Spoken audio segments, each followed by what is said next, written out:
changed. You don't have any more reason to believe your consciousness will cease to be than you have to believe that if you wake up from a dream, you'll be dead. No, your dream avatar will be history, but you are not going to mourn it when you wake up. Your conscious state will change, but you will not cease to be as a raw subject of experience. And that's the pernicious part of this illogical road we've gone down for a couple of centuries now. Bernardo, what does it mean to explain a phenomenon? Usually, even in science and philosophy, an explanation entails a reduction.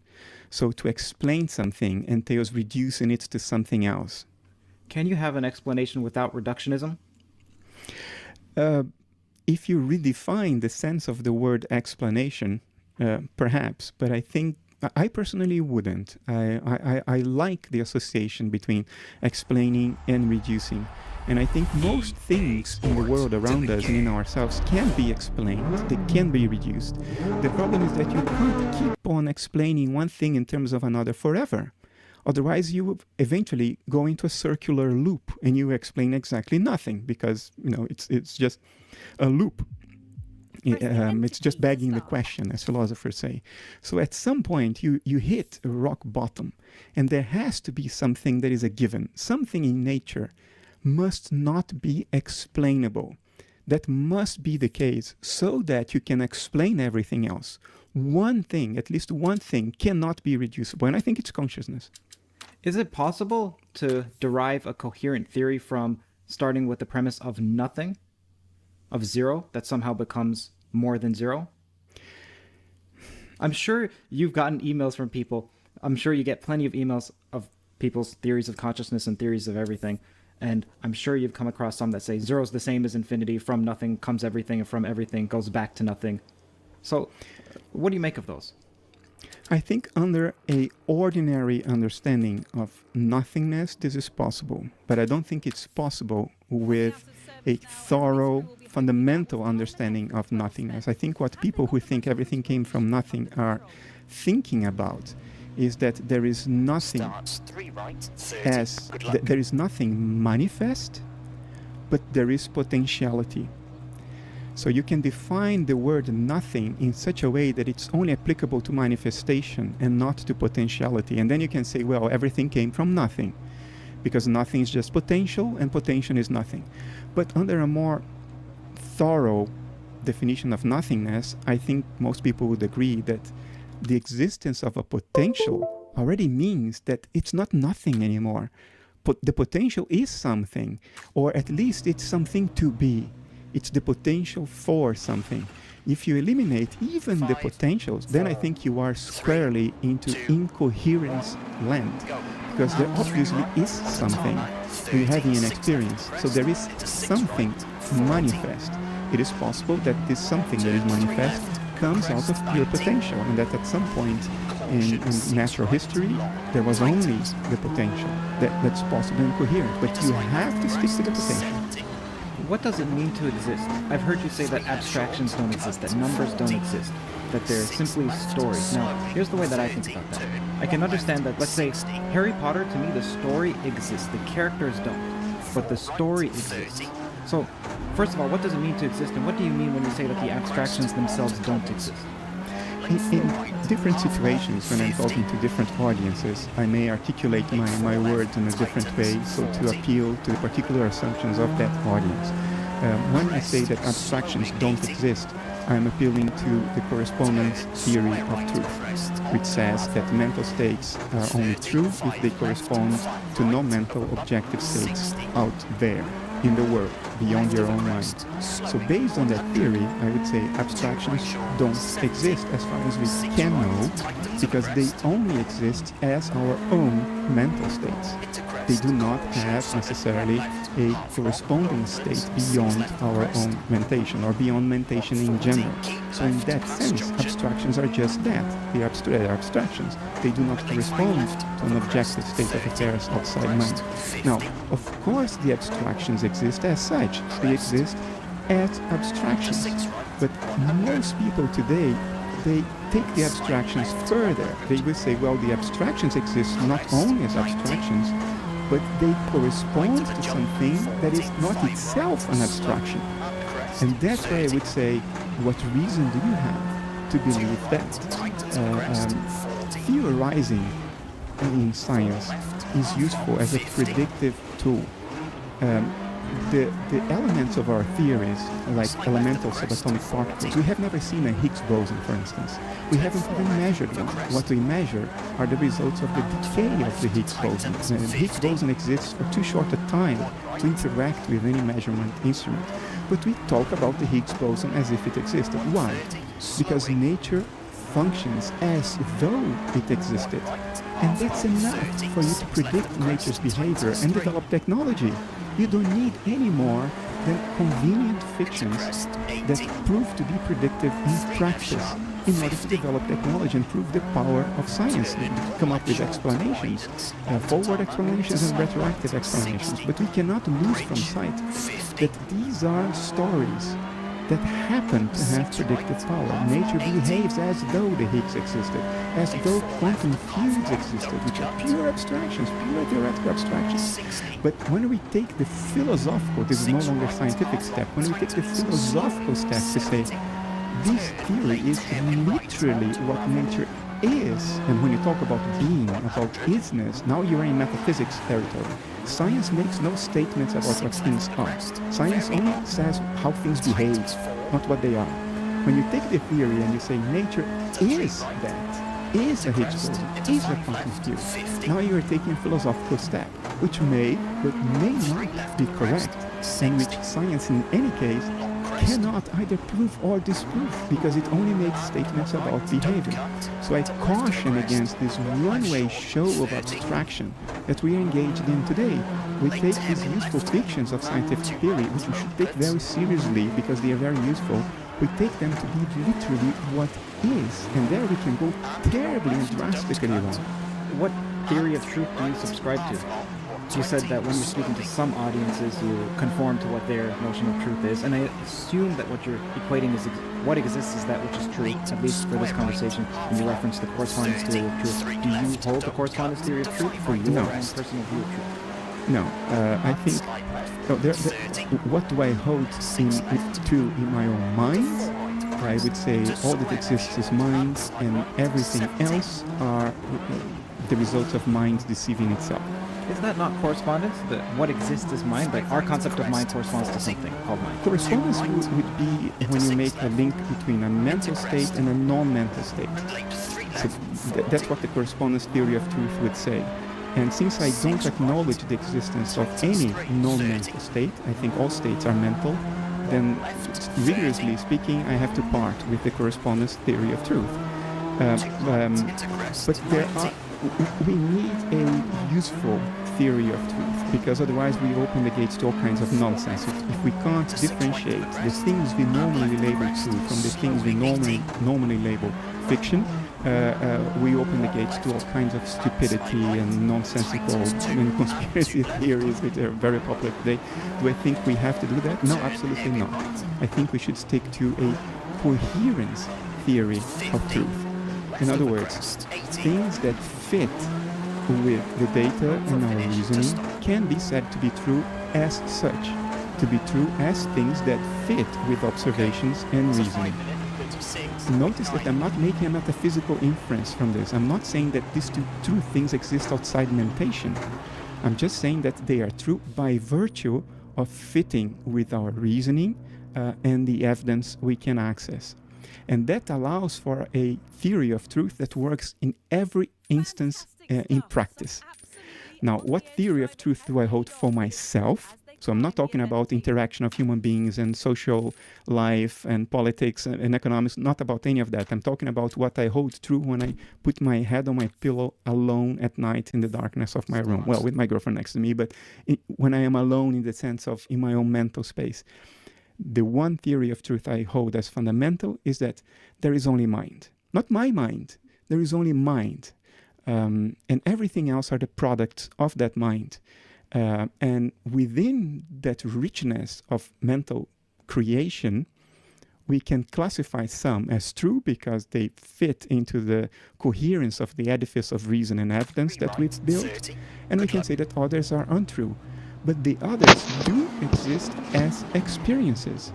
A schizophrenic person does have the schizophrenic experiences. They exist as such, as experiences. They just don't apply to the collective. So when a schizophrenic says, I've met Jesus and he touched me and blessed me, I would say, fantastic, hold on to that. It's an experience you've had, and it is true as such. Nobody can take it from you. But when that person comes and says, and because of that, I am the emissary of God on earth, and you should all follow me, then I would say, no, now it's untrue, because it doesn't fit with the coherence of our edifice of reasoning and with the evidence that we have access to. And therefore, at the collective social level, that is untrue. Not by virtue that it is metaphysically other than the truth, but by virtue of not fitting the scheme of things. I see. So we're all part of this one, for people who are listening, it's called mind at large, at least that's what you call it. We're all part of this one mind. Do you think this mind at large, can be grasped mathematically, with mathematical concepts? Because when I was listening to you, what I'm thinking of is, it's easy for some people to say that they've skirted the hard problem of consciousness by simply positing consciousness, but to me, well, that's like saying I've explained the mildly positive nature of a cosmological constant by saying, well, it's mildly positive. I just posit that as a given. And to me, I'm like, well, that doesn't explain it. The fact that I experience green, saying, well, green is a primitive, to me doesn't explain it. So can you help me out with that? Well, I wouldn't even say that green is a primitive. I would say phenomenal consciousness is a primitive, and green is a particular pattern of excitation of phenomenal consciousness. In the same way that a particular pattern of ripples is an excitation of the lake. There is nothing to the ripples but the lake.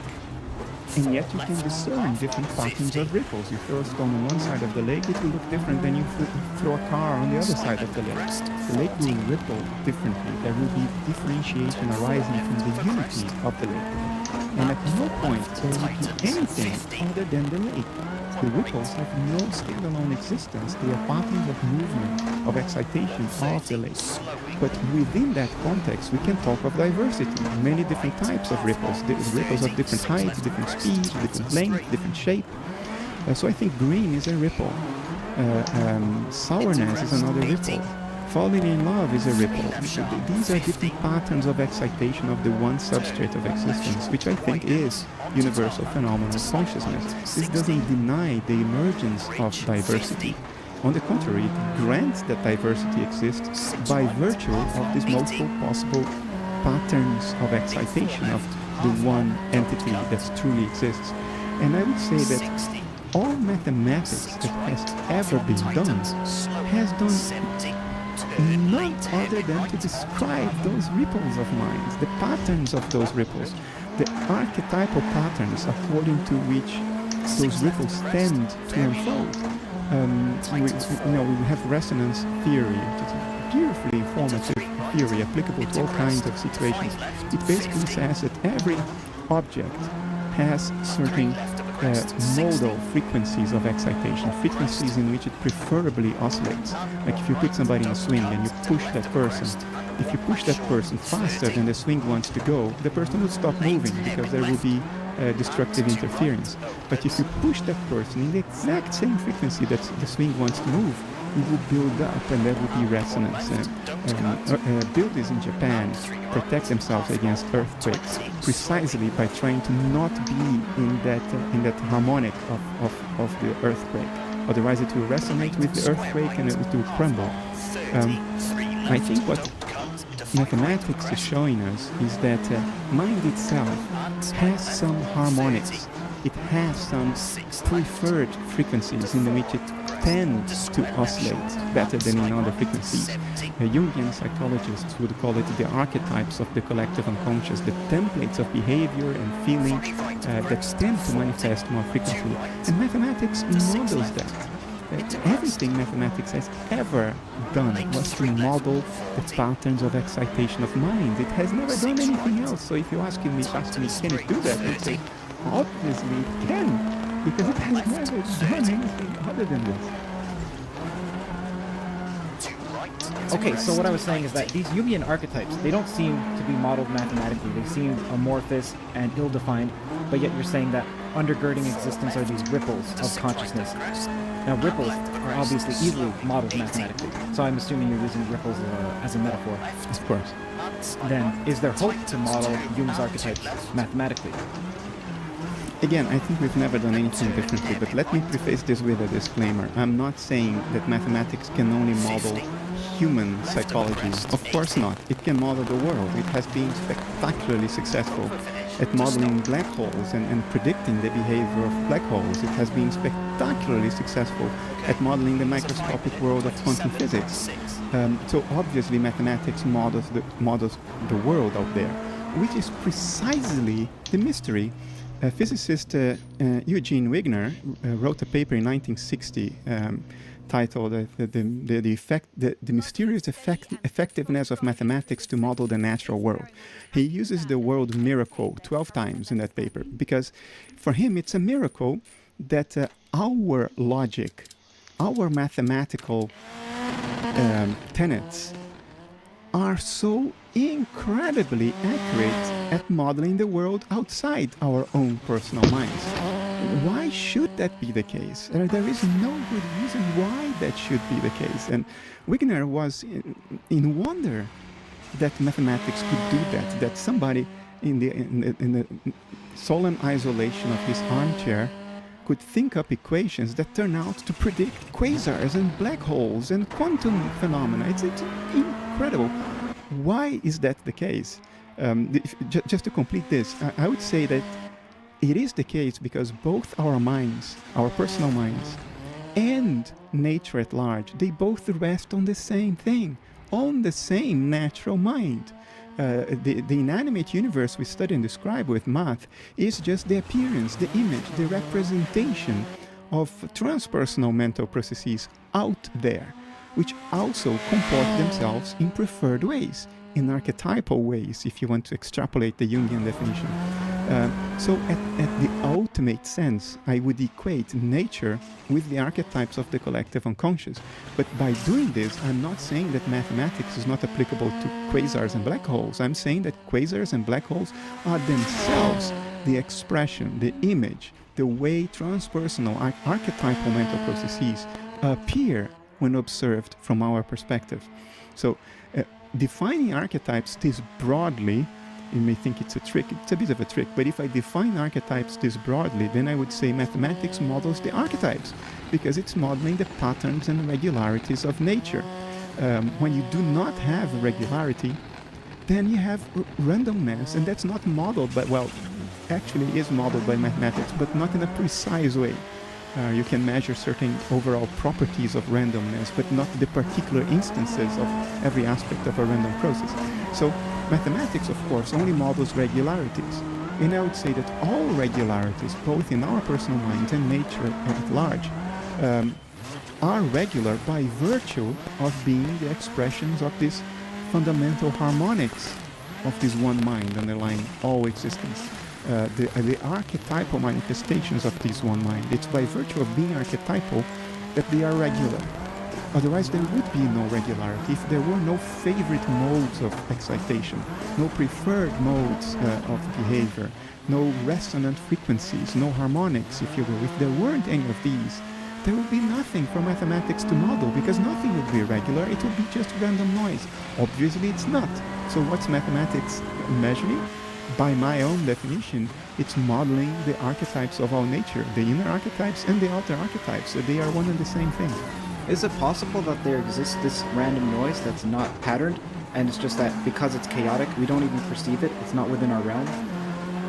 You know, there are many things we thought in our earlier scientific history that were random, and now we know that they are not random at all. It's just that the causal chains involved, they're so complex that we can't keep track of them. So when we throw a coin, we know that there's nothing random about that. It's about the airflow, it's about the weight distribution and the center of mass of the coin, It's about the particular angular and linear momentum that you imparted on a coin when you threw it.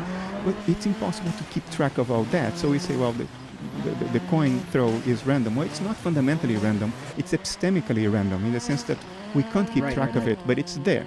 Now, I would say that every single time we figured out that what we thought was fundamentally random was just epistemically random. There is one exception today, and that's the particular outcome of one quantum process. We know that when we take a set of quantum events together, that set is predictable. It has some statistical characteristics that are predictable. But a single quantum event is completely and fundamentally unpredictable today.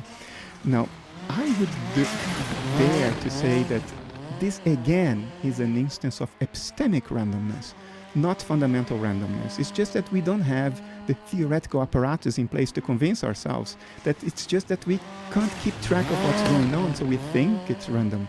But I don't think it is fundamentally random. I don't think randomness exists fundamentally. I think the very concept of change is an appeal to epistemic limitations. In other words, when we don't know what causes it, we say it's by chance. But it's not by chance at all. It's just that we don't know what the causal chain behind that was.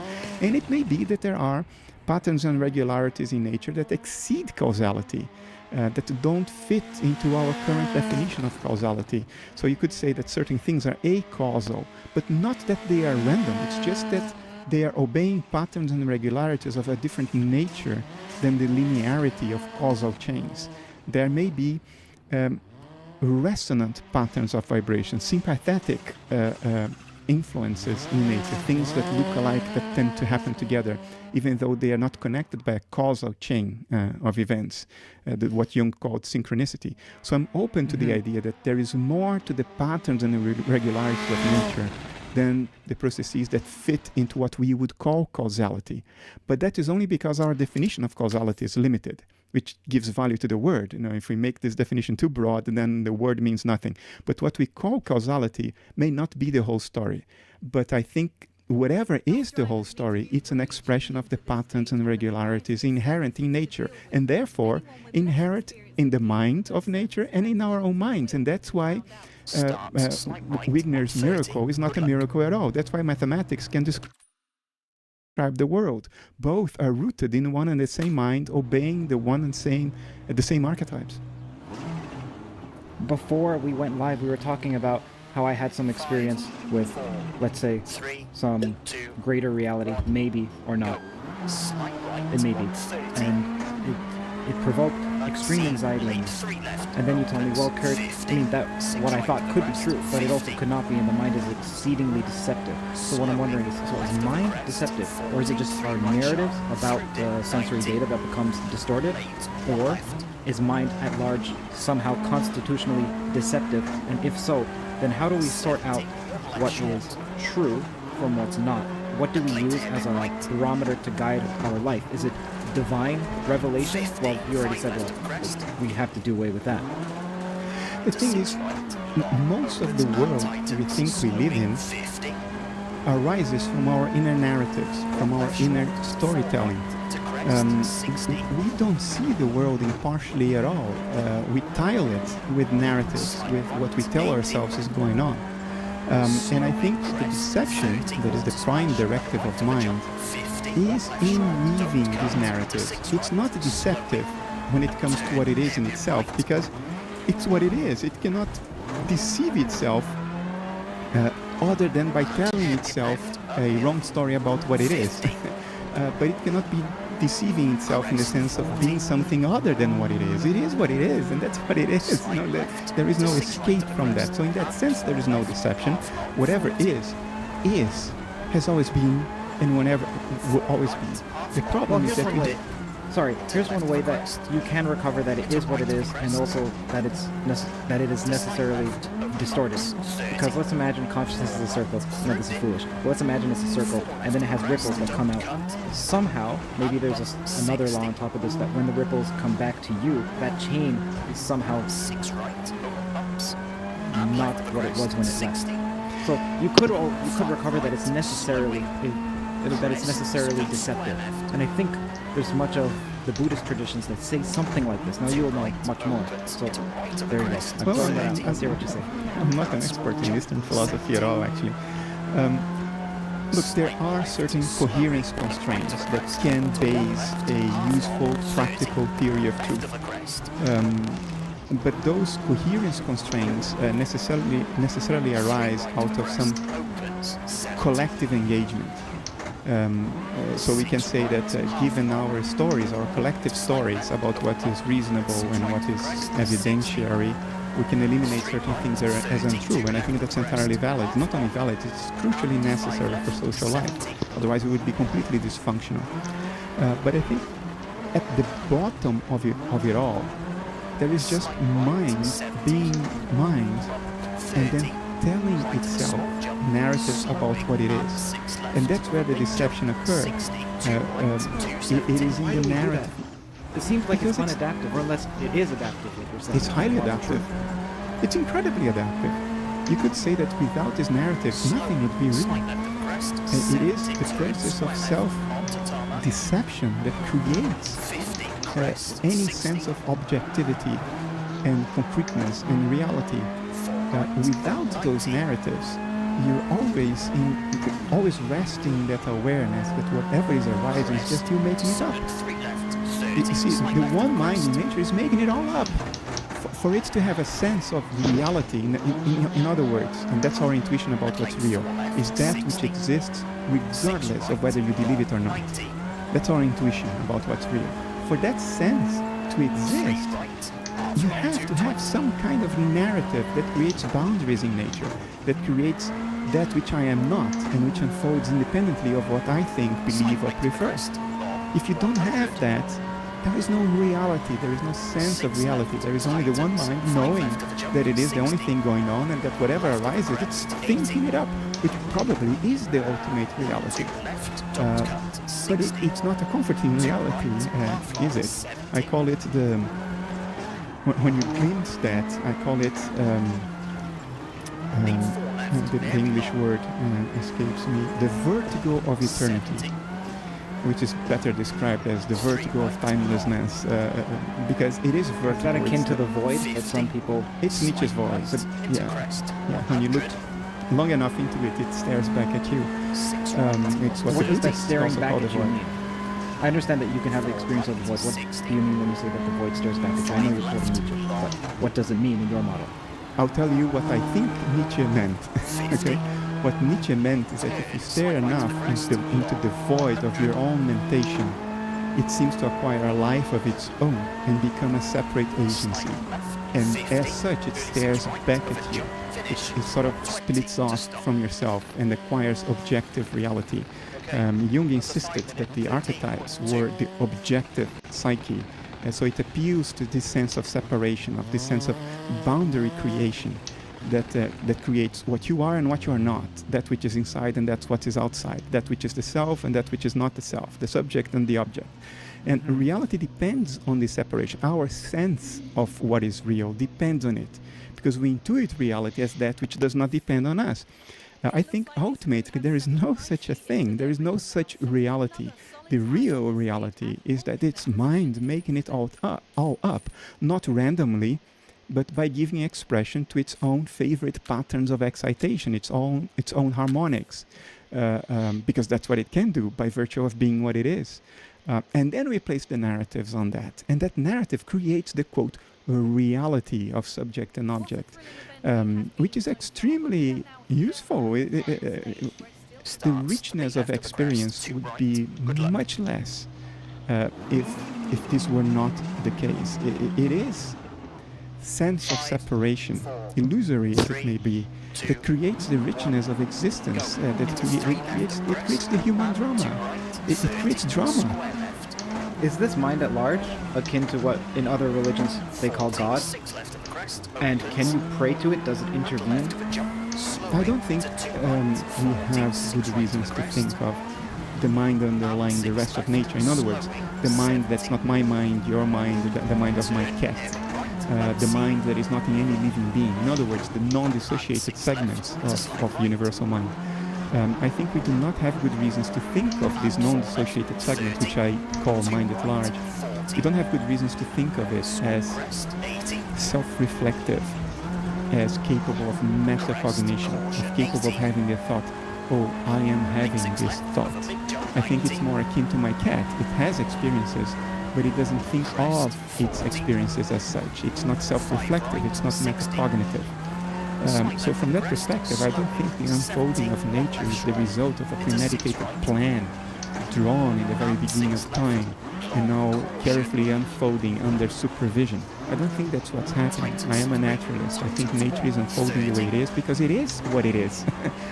It can't be any different. I think interpreting it as mental, which I think is what's actually going on, only informs us that this unfolding is instinctive rather than premeditated. So I wouldn't pray to it as if it were a thinking human being in the sky with a plan and making explicit and thought through decisions about the fate of every human being. I think that's not how stuff is happening. That's not what's going on. I think it's unfolding via its natural archetypes, its preferred ways of unfolding. That said, setting an intention, I think, can influence the world for the exact same reasons that moving your arms can influence the world. Our mental activity leaves a footprint in the world. By having been here, our environment is what it is, or wouldn't have been if we were not here. We know, to speak in physical terms, in other words, in the language of representations and images, we occupy a volume in space. If I were to suddenly disappear, air would rush into that volume of space and probably create a sonic boom. I don't know. It would make a thundering noise, because that's exactly what thunder is. It's air filling in the vacuum of overheated air left by lightning. So our very presence in the world changes the world. And I think this is very obvious when it comes to our physical influence in the world, by building a house with our hands, by moving around. But I think the same type of influence is plausible when it comes to the deepest layers of our mind, which may not be as dissociated as our ego is. In other words, it may have more commerce with the mentation around us. So if you set a deep intention through prayer, I do think it is plausible that you may get an effect, but not for the reasons you may think you may get an effect. So it works as if, but the mechanism is... Exactly. Then, our narrative may be naive, but may be effective in the sense that things work as if it were true. Where does morality fit into this, and purpose? I think purpose can be teleological. In other words, purpose, what we call purpose, may reflect a fundamental archetype in nature. So it could be a natural archetype. Let me phrase it in a different way. Self-knowledge, I suspect, is a natural archetype. In other words, there is an intrinsic drive in mind, including mind at large, towards self-knowledge. I think it's incredibly plausible that this is the case, because it seems to be the case for every single living being. There is a drive to know about ourselves. What are we? We have this need to identify a place in this grand scheme of things for what we are. We care deeply about it. And raising our self-awareness has all kinds of positive effects. So I do think self-knowledge as purpose has a teleological root. It reflects a fundamental archetype of nature. It exists because nature is what it is. By being what it is, it wants to know itself, merely by virtue of being what it is. Now, morals are a different story. I think morals are very important to guide our social lives, to make our social lives function. In a complete moral vacuum, we would be completely dysfunctional. There would be no basis for cooperation. We would be killing each other, raping each other, and there would be only chaos and destruction. You would go nowhere. Now, none of us wants that. If you look deeply into yourself, you see that even if you think you want that, you're just rebelling against something else, or you're angry with yourself. But deep inside, we all want some form of functionality. We want to go somewhere. We want to evolve in some sense, learn or find out something or express something. And morals are important for that, but I don't think they are archetypal. I think morals are a product of an age and a culture. In a sense, they are an invention. We create them. But we create them for very good reasons, very practical reasons, to make our social life functional. But I don't think they reflect something fundamental in nature. I think they are human creations. Important ones. And just so you and also people watching understand, I'm not an idealist, I'm not a materialist. I don't know what I am. I would just say I'm a somewhat foolish filmmaker floating in a void, unmoored and looking for anchorage. So That's when I great, ask you isn't these it? questions, yeah, well, it's also destabilizing at the same time. Okay, when I hear that, you say, well, we all want the same thing. And I don't think history shows that. I think that you may say, well, in our deepest drives, we all want the same thing. But that's somewhat unfalsifiable, because then if someone says and acts as if they like to murder, and they like Genghis Khan said, to put the head of his enemy on a stick and rape the enemy's tribes, that's my idea of morality, something like that. No, that's not what I meant. Yeah, okay. Just Clarify. briefly to clarify, what I meant is that deep inside we all want some form of order, but the form of order that you may want may differ from mine, and we may go to war about it. But none of us wants complete and utter chaos. Hitler didn't want it. Genghis Khan didn't want it. Nobody ever wanted complete chaos. They just had different notions about the order they did want. So what I meant is, we all want some form of order, different forms, but we all want some form of order. None of us wants total and complete chaos. Yeah, to me that's another way of stating that we all want something, because then to say it's a thing means that it's discernible, which means it has a boundary, which means there's some order to it. But then I don't know if that's saying much, because it's like saying we want something. It could be anything, and yes, it can conflict, but you do agree that you want something. Yes, we can both agree. We do want something. It doesn't say much, Kurt, but it does explain the emergence of morals. It's enough to explain why morals arise at all. I see what you're because saying. I we see what want you're saying. some order, and the reflection of that want is what we enshrine in a moral code. Okay. So I can see how morals could have developed evolutionarily and that they can conflict. What I was wondering is if there's a divine order or if there's some objective morality. You seem to say, well, maybe not. But if we want to function together, then that's akin to a dance, and we call that dance morality. Well, there is certainly a divine order, because if there weren't, there would have been no successful science. There are patterns of regularity in nature that we can capture with mathematics, and which help us to predict things with extraordinary precision. So there is natural order, absolutely. I think this is archetypal order. It is what it is because nature is what it is. But moral order is a specific type of order that seems to govern behavior. Now, I have not ever been able to identify a archetypal moral order in nature. Killer whales, orcas, they fool around with sea lions before eating them, so torture for the sake of play.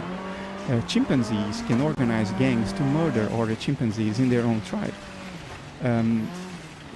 Nature is a bloodbath. Your backyard is a bloodbath. Ants cutting earthworms in pieces while they are still alive.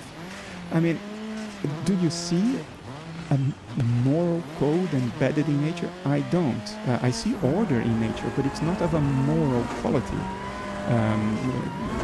It's much more fundamental than that. It's a much lower floor of the building. It's much closer to the foundations. And I wouldn't attribute the word morality to that in any sense that the word is used in conversation. I think morality, what we mean by it, is something that we create ourselves in order to facilitate social cooperation for the achievement of our preferred form of order. Now, different people may have different preferred forms of order. That's why different cultures at different times have different moral codes, because they need to organize their behavior along different lines in order to achieve their particular sense of the order that is desired.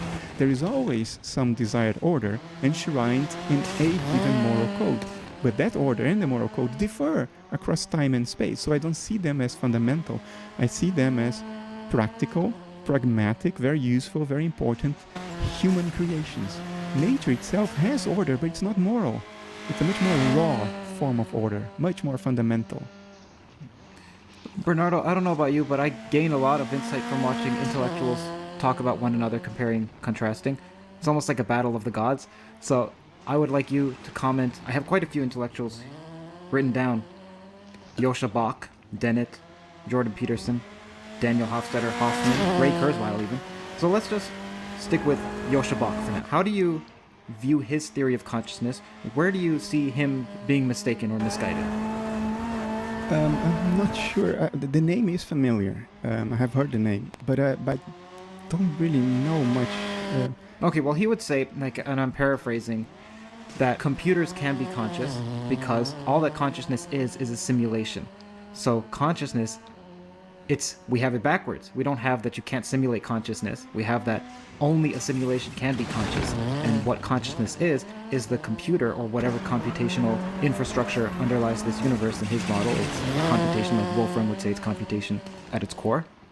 Whatever it is, it's then making models and telling stories. And what we experience as consciousness is this machine telling a story, simulating what would it be like if so-and-so happened. Look, I'll criticize what you described. I don't know whether you have been accurate or complete, so I cannot pass judgment giving about an the person. asinine description. The name Joscha Bach is familiar. There was a guy who sort of trolled me a few years ago on my website. Probably not the same guy, but the name is familiar. I would say the following. Look, I have a friend who calls this kind of position the Pinocchio theories of consciousness. Like consciousness is Pinocchio's nose. I think this is at the same level as saying that consciousness is the involuntary wiggling of my left big toe.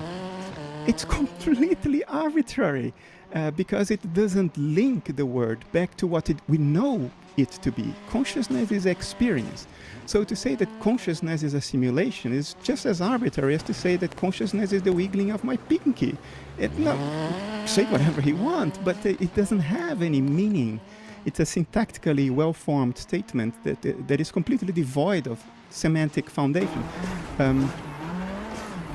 Look, because we've made some fatal errors in our thinking, we take images to be the thing in itself, and we replace reality with descriptions. We are forced into reductions to absurdity, reductio ad absurdum. But we don't want to acknowledge that we've reduced our thinking to an absurdity, so we label it a problem, and then we give ourselves the freedom to completely abandon our sense of plausibility when it comes to consciousness.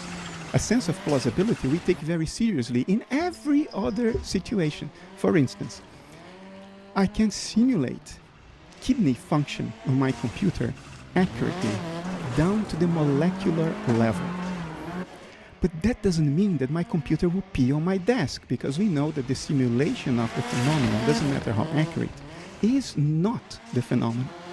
But people who think we can create sentient computers, they think that by simulating the particular patterns of information flow in the human brain, they can create a machine that is conscious. Well, that's entirely, strictly equivalent to saying that a computer simulation of kidney function can pee on one's desk. It's absurd. It's very, very sophisticated stupidity.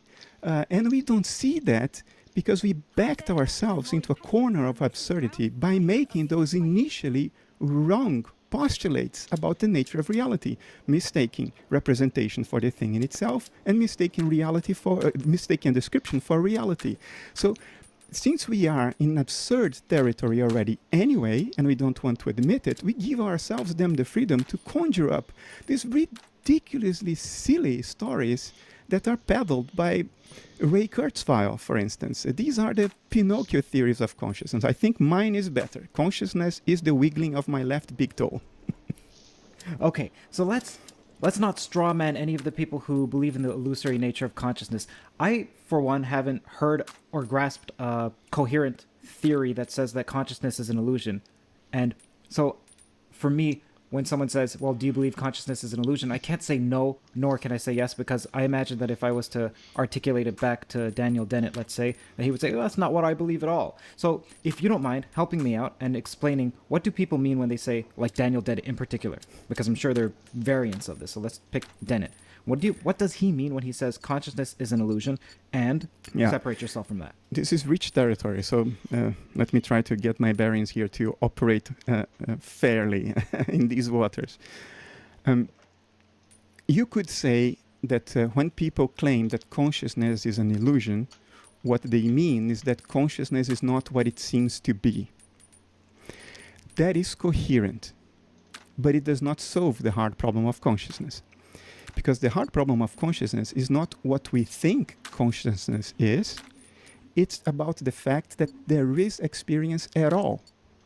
So by saying that consciousness is not what it seems to be doesn't solve the hard problem. Because even if it is something else, the fact that you think about it, the fact that you experience something, is already an instance of that thing that you can't explain. So the proponents of the consciousness as an illusion theory, they are either incoherent or they are irrelevant. Good luck. Because if you say consciousness is an illusion because it is not what it seems to be, well, you are coherent, but you're not solving the hard problem. Actually, you're not doing anything. At best, you're making a statement related to cognitive psychology. We think wrongly about a whole number of things. We think we see the entire visual field in high resolution, or in fact, we only see the very center of the visual field in high resolution, and because we are always moving our eyes, scanning the visual field, we create this illusion that it's in high res. Well, there is that illusion. Could we be wrong in our explanations about what consciousness actually entails? Well, we very well could be wrong about that. But it doesn't matter, because if there is any experience, regardless of the story we tell about it, if there is any experience at all, then we have the hard problem. So they are either incoherent, absurdly incoherent, because, to say that consciousness is an illusion in the sense that it doesn't exist is directly incoherent, because it's the only instance of an illusion in which the illusion itself is already an instance of that which you're trying to say doesn't exist. Because if you're deluded or illuded about something, that very illusion is an experience. An illusion happens in consciousness. So if you're trying to say that consciousness doesn't exist because it's an illusion, you're flagrantly incoherent. And if you're trying to say that it's an illusion because it doesn't seem what it seems, it is not what it seems to be, then fine, you're not incoherent, but you're irrelevant. You're not contributing at all to the problem. And now if you press Dennett on that, and this is not even an opinion, it's well known, he is slippery. He will never give you a final answer. So what do you think his motivation is for that? Do you think it's nefarious, or that he's just simply misunderstanding something? No, I don't. Neither. I don't think he is nefarious. I think he truly believes what he's saying. And what he believes is that we're missing something important that would just make the hard problem disappear. And he's trying to suggest a direction where to look for that something. But he hasn't found it, and he's the first to admit that he hasn't quite pinned it down. He's just suggesting the direction. Well, I would argue to you that he's walking in a hall of mirrors. That's something he's looking for. It doesn't exist, it's not there. But because he doesn't want to part with a certain worldview, he wants to keep space open for it, to keep the possibility open that one day we may find it. This is not nefarious, it's just human. It's human foolishness and human commitment to the stories with which we identify ourselves publicly. It's very hard when you are publicly identified with a narrative. It's very hard to 30 years later, when your life has been lived already, to say, well, I was a fool. And that was wrong, because then you're telling your own ego, I wasted my life. And no ego wants that, and there is all kinds of psychological subterfuges, ego defense mechanisms, with the technical name, in which you will trick yourself into not confronting that and keeping the possibility open for that which you committed your entire life to.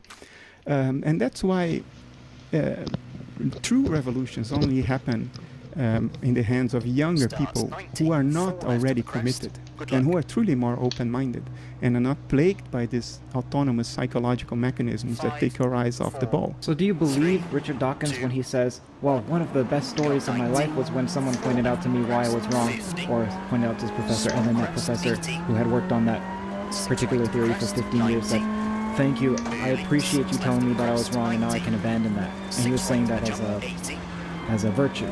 So do you think that Richard Dawkins and people like him who are materialists are, in a sense, virtue signaling about their willingness to abandon their preconceived notions, even if it's been around for 20 years. You see it as like, no, you should abandon this preconceived notion that goes back 200 years.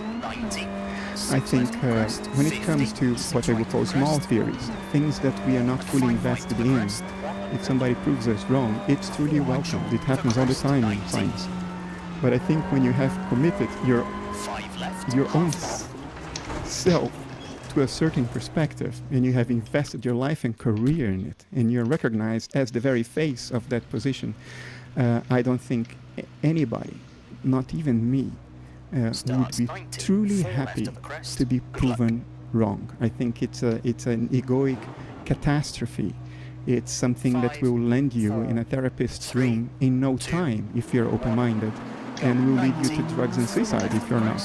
So I think that's the self-image Dawkins has. It's what he wants to believe about himself. But if the theory in question is not a small theory, but the metaphysical theory of materialism, then I don't think he is being honest to himself. He may be honest in the sense that this is what he actually thinks about himself, but I think he is deluded, as most of us are, about our own inner psychological dynamics. Mm-hmm. So he's pretending to be infinitely malleable, but he's saying, well, you can trim the edges, but don't cut me off at the roots. Yeah, I don't think he's being malicious about this. I think he himself believes this about himself. So he's not being dishonest in a malicious way, but I think he may be deceiving himself if this is indeed what he said. I see. Okay, let's talk about Douglas Hofstadter, who has a brilliant, brilliant book. I think it's both mine and yours favorite books, or at least one of them. And there are only a few books that I keep posting. Godel Escherbach. And then there's one more you should check out called Meta Magical Themas as well. This one I haven't read yet. Yeah, they're full of essays that are more digestible than Gödel Escher Bach. So, what's Douglas Hofstadter's view on consciousness? How does it arise, in his view? And then, why do you think that's incorrect? What are the problems with it? Okay. Look, let me first sing some praises to Douglas Hofstadter. That book by him, Gödel Escher Bach, is a monumental achievement of human intellect. It's a book to be literally in awe of. He wrote that apparently most of it when he was like 27. Yeah, but that's usually the case. Yeah, when we are at our peak, which happens very early on. We peak very early when it comes to that kind of intellectual work, and we peak very late when it comes to wisdom. And that's a distinction you have to keep in mind. Wisdom peaks late, intellect peaks early. And that's a monumental intellectual achievement. The different threads it has managed to weave in there, which is reflected in the title, are fantastic. And it's very seducing, his story. And to try to summarize that book in a conversation is nearly impossible. Well, it's effectively impossible. So what I'm about to say will be an injustice, but we need something to guide our conversation. So I'll summarize it unfairly in the following way. He uses the idea of strange loops. That's the name he uses, strange loops. And what basically these are self-referential loops, things that refer to themselves. And you see that in Gödel's proof of his incompleteness theorem. You see that in the canons of Bach's compositions, and you see that in the paintings of Escher, the Dutch drawing artist more than a painter. In which things sort of self-refer. There are these strange loops of self-reference, which are very difficult to wrap one's mind around because of the self-reference. Self-reference is very difficult to fit into an intellectual drawer because it seems to be a hydra. Whenever you think you've got it under control, other heads pop elsewhere and sort of catch you from behind because of these self-referential loops. And he constructs this. He helps you build this intuition about the strangeness of self-referential loops in a majestic way. He's a true master of conveying that intuition. And I think the book is monumental all the way close to the end, because then his last move is like a fall from the precipice. It's like he climbs the world's tallest intellectual mountain just to throw himself into the abyss at the very end. Instead of standing in there and cheering, he just throws himself into the dark abyss, because the idea he tries to convince you of is that somehow, because of all the weirdness of these self-referential loops, somehow that relates to the origin of consciousness. And this is an appeal to complexity to hide an impossible intellectual position. Does he just say it's somehow connected, or does he give more of a connection than that? Well, I would say he claims to give a more direct account. I don't see that direct account. I see an arbitrary jump from the acknowledgement of something very strange to something related to consciousness, which is not even consciousness, because what he's appealing to when he tries to explain consciousness is not phenomenal consciousness, he's appealing to self-reflection. Self-reflection is one particular configuration of consciousness, one particular modality of consciousness. Phenomenal consciousness is the problem here. Once you have phenomenal consciousness, you certainly can account for the emergence of self-reflection out of a mind that already experiences. And I would grant to you, he succeeds in that. In a highly poetic and intellectually sophisticated way, he succeeds in explaining the rise of self-reflection. But he doesn't succeed in explaining that rise from non-consciousness. He explains that rise by assuming that there is already phenomenality to begin with. Okay, so if I understand this correctly, you see him as explaining self-consciousness given consciousness, but he doesn't explain consciousness itself. Yes, but he may use the word consciousness in the sense of self-reflection or self-consciousness or right, meta-consciousness. He's conflating, and that happens a lot in neuroscience, it happens in psychology. It happens a lot. It's widespread. Philosophers have tried to help and make sure that these words have coherent meanings and distinctive meanings, but people make a mess. But let me bring to your attention again that the problem is not self-reflection or self-consciousness. The problem is that there is experience at all, that qualities can emerge from quantities, from mere numbers and abstractions. That is the problem. Now, how something that already experiences can then develop the ability to cognize its own experiences explicitly. In other words, to tell itself, oh, I am having this experience now. That's a trivial problem, or relatively trivial. It's a problem for cognitive neuroscience, cognitive psychology. It's not a problem of a metaphysical nature. And the whole path that is followed in that book has to do with self-reflection. But it doesn't explain phenomenal consciousness at all. And Hofstadter is not the only one to make this conflation. It's all over the place. So I think he doesn't explain phenomenal consciousness at all. And to talk about Ray Kurzweil again in his 2005 book, The Singularity is Near, he appeals to pure complexity to explain consciousness, which is similar to the strangeness of the loops that Hofstadter appeals to.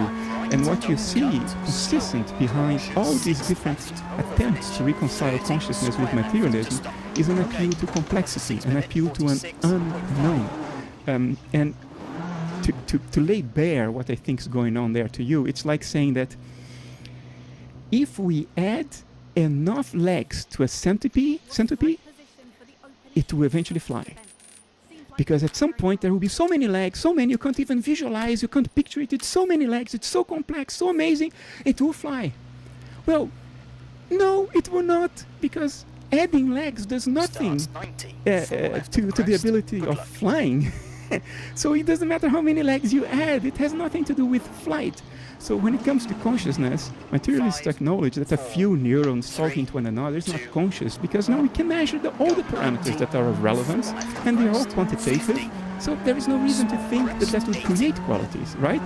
There is nothing about a series of neurons sending electrochemical impulses to one another that contains the redness of red, or let me say, the greenness of green. Because the neurons are not themselves green, and electrochemical impulses are not green. So greenness doesn't arise from that. We all know that. But we say, but if you just put enough neurons talking to each other in such a complex way that you can't even think about it, you can't even visualize it, then greenness emerges. No, it doesn't. For the same reason that a centipede with more legs doesn't fly. Or it's an appeal to an unknown. Well, my issue would be, maybe it does in some way, but you haven't explained it at all. You've just said it's complex, therefore the quality He of it said emerges. nothing. But you see, this is what keeping materialism alive. It's not its explanatory power. It can't explain experience, and therefore it can be said that it doesn't explain anything, because everything we know by virtue of experiencing it in some way. But it's being kept alive by trying to keep its plausibility open. In other words, the effort is in not admitting that it's dead. The effort is in saying, well, we can't explain it now, but we may explain it in the future in some incredibly tortuous lines of arguments that actually don't touch on any of the important issues, but sort of create a smoke screen. So the survival of materialism now, the efforts in that direction are focused on creating these intellectual smoke screens. And they are just that, they are smoke screens.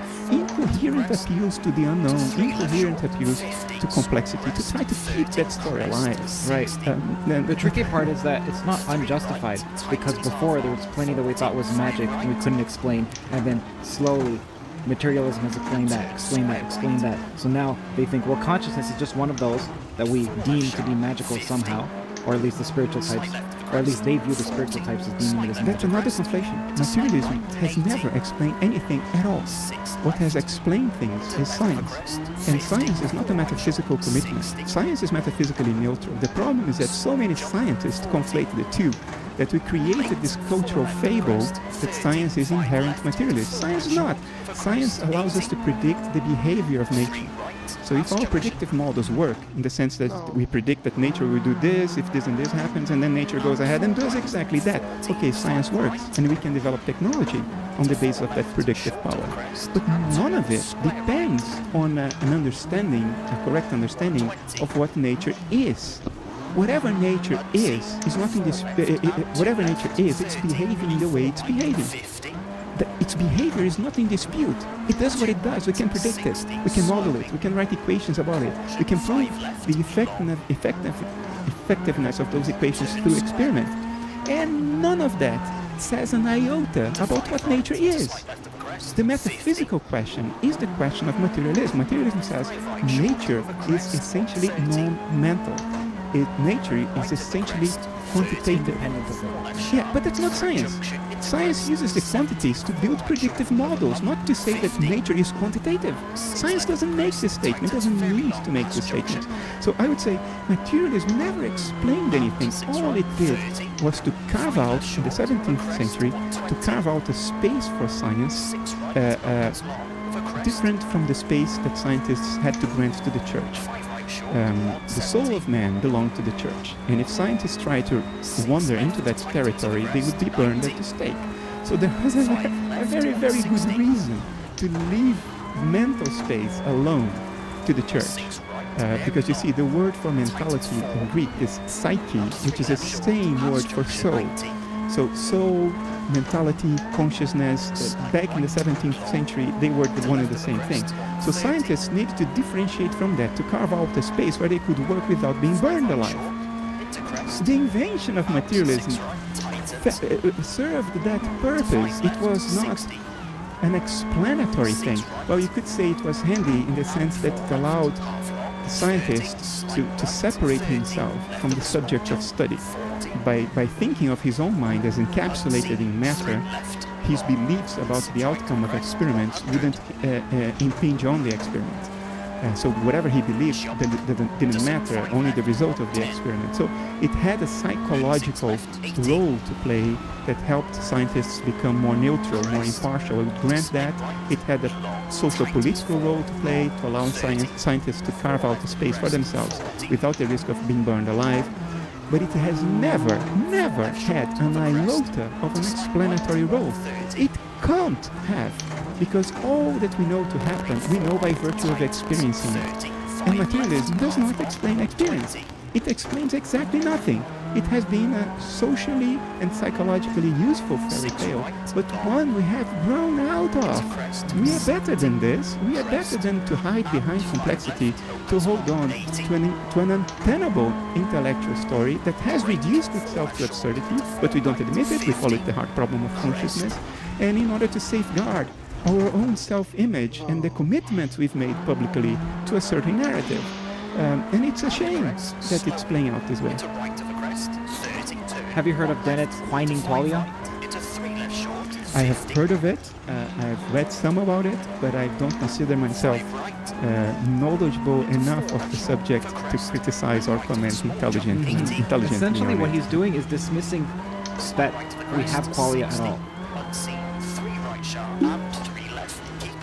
That's probably the case for a particular, very restrictive definition of qualia that Dennett holds in his own mind. He's not the only one to do that. There are others. There are his little followers that hold to the same point of view. But if you engage with them and you try to really make explicit what all the assumptions are, all the term definitions, what they're actually saying, you will notice that what they mean by qualia is not pure, raw experience. It's a theoretical construct. To say that qualia don't exist is the most self-evidently absurd statement conceivable to human thought, because it's to deny that there has ever been an experience that we've ever had. Now, if you confront the Dennett side of things, I debated one online via Twitter several times last year. Keith Frankish is his name. We even had an exchange of essays on the IAI, the Institute of Art and Ideas. We had a very public and contentious debate. You will see that they don't deny the rawness of experience, because they would basically be committing themselves to the lunatic asylum if they did that. And they are not that stupid. They are not stupid. They are intelligent enough to weave a complex enough intellectual web that they themselves get stuck in it and cannot find their way out. And that's the dark side of high intelligence. You can weave with high sophistication a web that is so complex, so sophisticated, that you yourself get caught in it and you are unable to find your way out. The simplicity of the problem eludes them. The simplicity of the meaning of the word qualia, for most of us that are not caught in tortuous intellectual abstractions, is too simple for them to even discern, for them to see the simplicity of that. And that is raw, simple experience. If you're hungry, that's qualia. You see a red apple, that's qualia. You think about your immortal soul, that's qualia. Whatever is not qualia is fundamentally beyond your ability to know. Even your abstractions are a form of qualia as such, as abstractions in your mind. You cannot escape that. So by proving that something else that they mean by the word qualia doesn't exist, they are either incoherent or they are irrelevant. Because either they mean by qualia what you and I mean, and then it's absurd what they're saying, obviously qualia exists, or they mean something else strictly defined in a highly sophisticated and tortuous philosophical manner, and that thing that they define indeed doesn't exist, but it's completely irrelevant because it doesn't have any bearing on the hard problem. Bernardo, I gotta use the washroom super quick. Sure. If you don't, then do you mind quickly explaining to the audience, because they're probably thinking about this, why is it that if this is all dependent on the mind, then why is it that there seems to be object permanence? So you leave the room, the object still... Okay, you can explain that. Thank you. Yeah. So when we say that, as an idealist, when we say that the whole world is in mind, we don't mean that it is only in your mind or in my mind alone.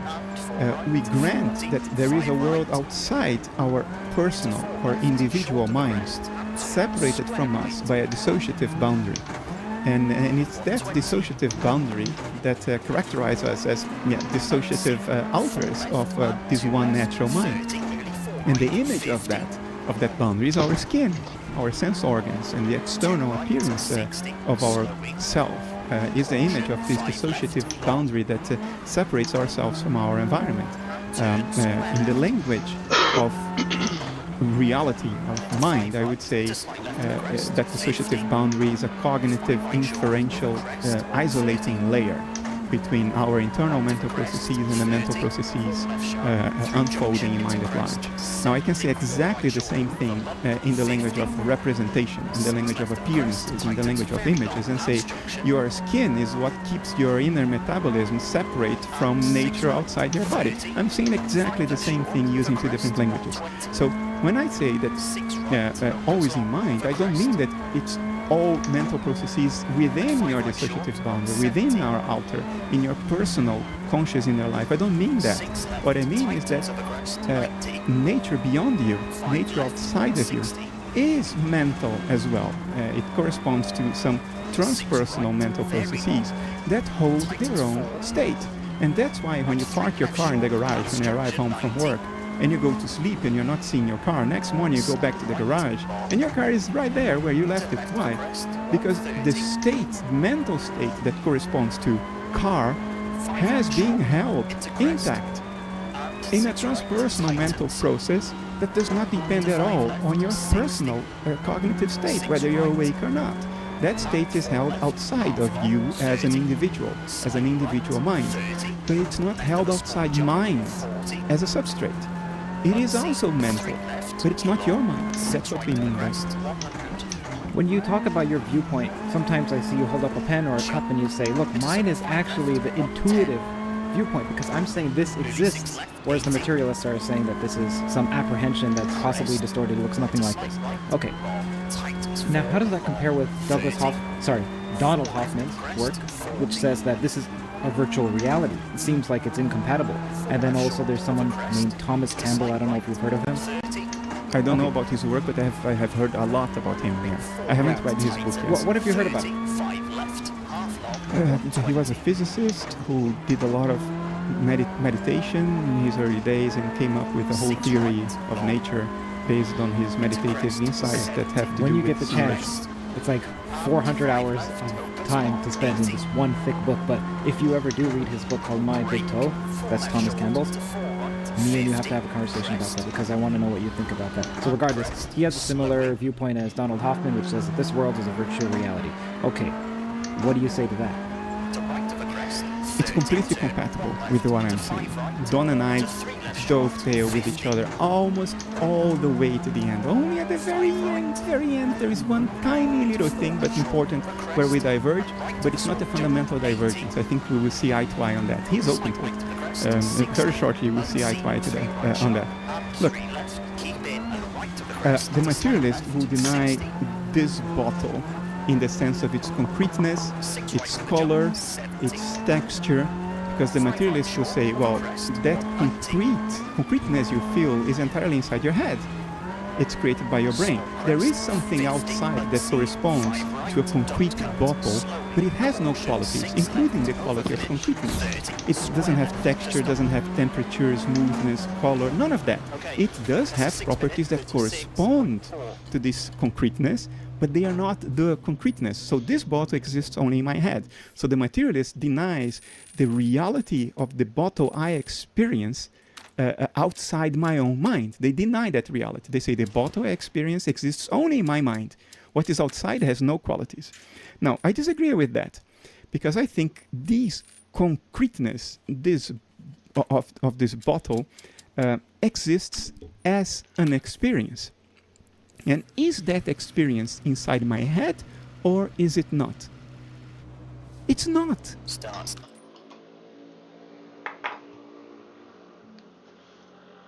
T4 left of the crest. Good luck. 5, 4, 3, 2. Because my head, too, is something that I perceive. If I had no mirror, I would never see my head. So I do not say that the experience of this bottle exists in my head, because in my view, the epistemic status and the ontological status of my head is exactly the same as the bottle. Look, they exist side by side. I am perceiving them side by side. Obviously, the bottle is not inside my head as an experience, right? What I do say is that the experiences of the bottle and the experience of seeing my head on the screen right now, they exist in my alter. But my alter is not a head. The head is part of the image of my alter. Do you see what I'm trying to get to? It's a subtle point. It's very obvious if you're not immersed in the assumptions that we inherit from culture. If you can stick your head out of that, it's obvious what I'm saying. But because we are not able to look at it from a neutral vantage point, it seems subtle. My mental life is not in my head. My head is a partial image of my mental life. So what space is this all taking place in? Mind space? I'll get there. The experience of this bottle is entirely in my mental life. This experience does not exist in mind at large. There are mental processes in mind at large that correspond to the experience of this bottle.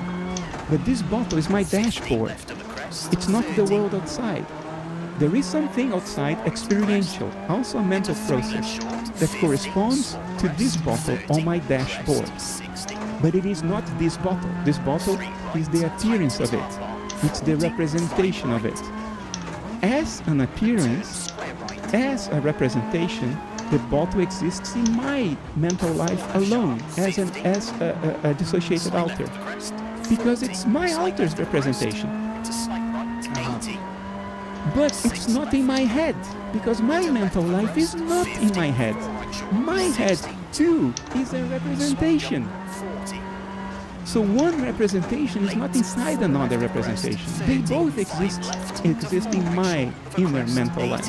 I think part of the confusion for some people who are listening or watching, who consider themselves to be materialist or physicalist or are without knowing, is that when someone says this exists in your head, sometimes what they're trying to say is this exists in your experience. And what you're granting is that is the case. It does exist in my experience. It doesn't exist in my head because head refers to a physical location in space-time that has a brain and so on. And that is not only a semantic linguistic distinction. It's a crucial distinction when it comes to your understanding of your place in the world. Because now, it's not all in your head. You are not restricted to your head. Your head is a representation of mental processes that you identify yourself with. But those mental processes are not bound in space.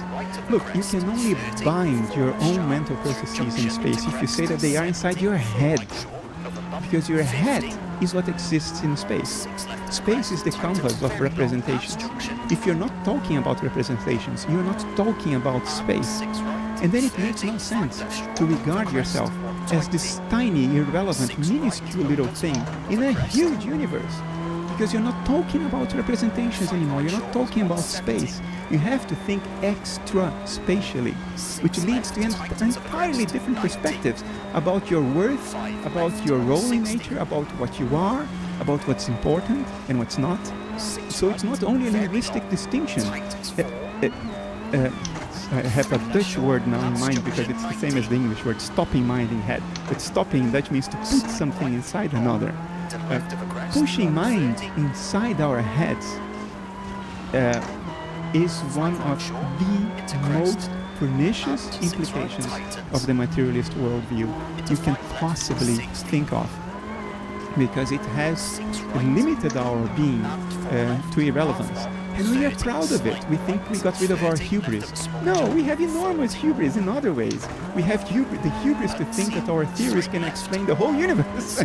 That's hubris in another form. But we are proud to have made ourselves into nothing because we sort of put our own minds inside our heads, limited it in space. Look, dissociation. You have that hubris by saying that you can explain the entire universe with your theory? I am interpreting the universe. My explanatory power is not one that gives you control over nature. What does that is when you predict nature's behavior, and then you can put nature to work for your own benefit. And that's what science does. Science is, we stole fire from the gods. We can put the universe to work for our benefit. Why? Because we can predict nature's behavior. Do we need to know what nature is? Not the least. A 5-year-old kid can be world champion in a computer game without having any understanding of what the game is. All the hardware and software behind that, the kid doesn't even know it exists, doesn't know what it is, it doesn't care. Does the kid need to understand that to play the game? No, the kid needs to understand the behavior of the game. And then you can master and win the game. That's what science does. It tells us how the game works. It tells us how the representations behave. It allows us to predict the representations so we can play the game and win. This is the hubris of control. This is stealing fire from the gods. What I am doing gives us no control whatsoever. It doesn't allow us to control nature. It allows us to make peace with our own nature and our own nature. What's that minor place where you and Hoffman disagree, where you think that you're going to win him over at some point? For Don's theory to hold, you always need at least two conscious agents, because the dashboard for him arises from an interaction. So you need at least two conscious agents. So he cannot go down to one, because his mathematics will not work if you go down to one. And my view is that that's profoundly dissatisfying, because it seems to arbitrarily require the existence of two completely unrelated things. Why would there be two completely unrelated things existing? I mean, it violates my whole sense of plausibility. And my argument to him is that he can make the mathematics work, even if it goes down to one conscious agent. But then he has to use the mathematics of vibration, which is what underlies string theory, M theory. If you have only one field, you can still recover all complexity from that by imagining that field as a vibrating surface, a multi-dimensional, hyperdimensional surface, but a surface nonetheless that moves according to different patterns of excitation. If you have that, you can recover any complexity, any arbitrary level of complexity you need to make sense of nature by applying the mathematics of vibration as opposed to the mathematics of interaction. And you can reduce the mathematics of interaction to the mathematics of vibration. If you have two wavefronts that come and interfere with one another constructively or destructively, that's an interaction. But you can reduce that to the one surface where those wave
This next stage is sure to make fascinating viewing as our crews launch themselves into a run that measures its lack of technicality with the possibility for pure speed. Start 60, 5 right. Good luck.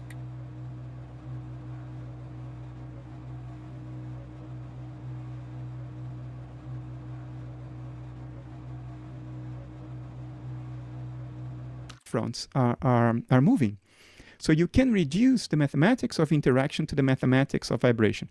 Granted, things become a lot more complex, and that's what M-theory is struggling with. There are so many free parameters in that horrendously complex mathematics that they cannot make any discerning prediction. It's too complex to wrap one's head about it.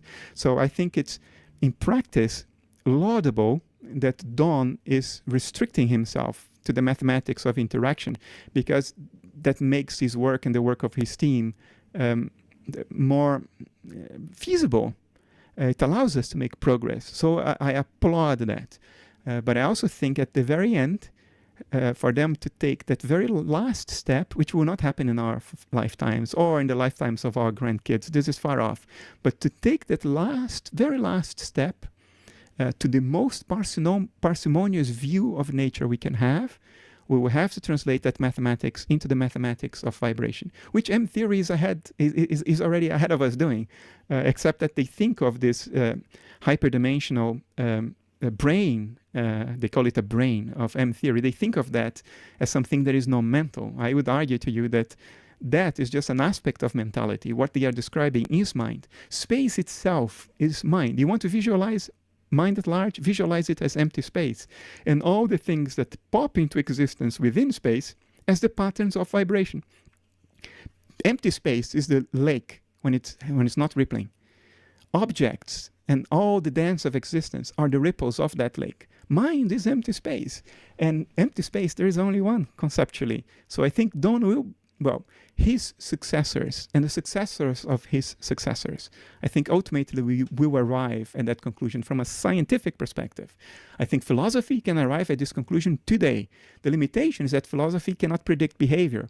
And Don, if he can port the theoretical apparatus of science to the mathematics of conscious agents, he will be doing a fundamental step, a fantastic step forward in our understanding of nature, a step that philosophy alone cannot do. Science needs to do that. So I applaud him. I just tell him when we are having our one-on-one conversations that, at the end of the day, you will go to vibrations, because philosophically, metaphysically speaking, that's the only tenable position for you to be in. You have to go down to oneness, otherwise you have an arbitrary postulate of the existence of completely independent things interacting with one another. Why the hell would nature be like this? Anyway, Where do you disagree with Deepak? I'm sure you overlap 90%. Well, my relationship with Deepak, we never compared notes on an analytical perspective, because I don't think he's really interested in that. He's interested in reaching people's hearts, people's intuitions. He's interested in helping people live more healthily, in more conformity with natural laws. He's interested in reaching the common people for whom all these intellectual abstractions are just that, irrelevant abstractions, which is the vast majority of people. And I think he has a much more significant impact in the world, much more, not only because he's more famous than I am. No, I don't mean that. I mean that he's speaking about things that are more relevant to most people than what I am speaking about. I think the relevance of what I'm doing to most people comes only later, because our cultural narrative makes people depressed based on the wrong reasons. They adopt a materialist story, and that leads to existential nihilism, and that story is, we have no reason to believe it to be true. So ultimately, I'm doing this for people's hearts as well, but it's indirect, and in the case of Deepak, it's much more direct. So I never compared notes analytically with him. All I can tell you is that I never heard nonsense from Deepak Chopra. I see him as a wise person, who is trying to do something good for the world.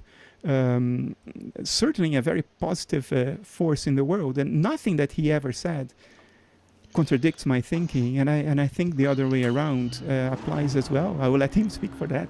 But nothing he ever said contradicts my view of reality. On the contrary, we seem to have a very natural, intuitive understanding. We don't need to compare analytical notes to know that we are both going down the same direction. We're both trying to achieve the same thing in different ways, one more immediate than the other. But there is this natural resonance that doesn't require us to bother about comparing notes, if you know what I mean. I like him a lot. Where do you agree and disagree with Jordan Peterson?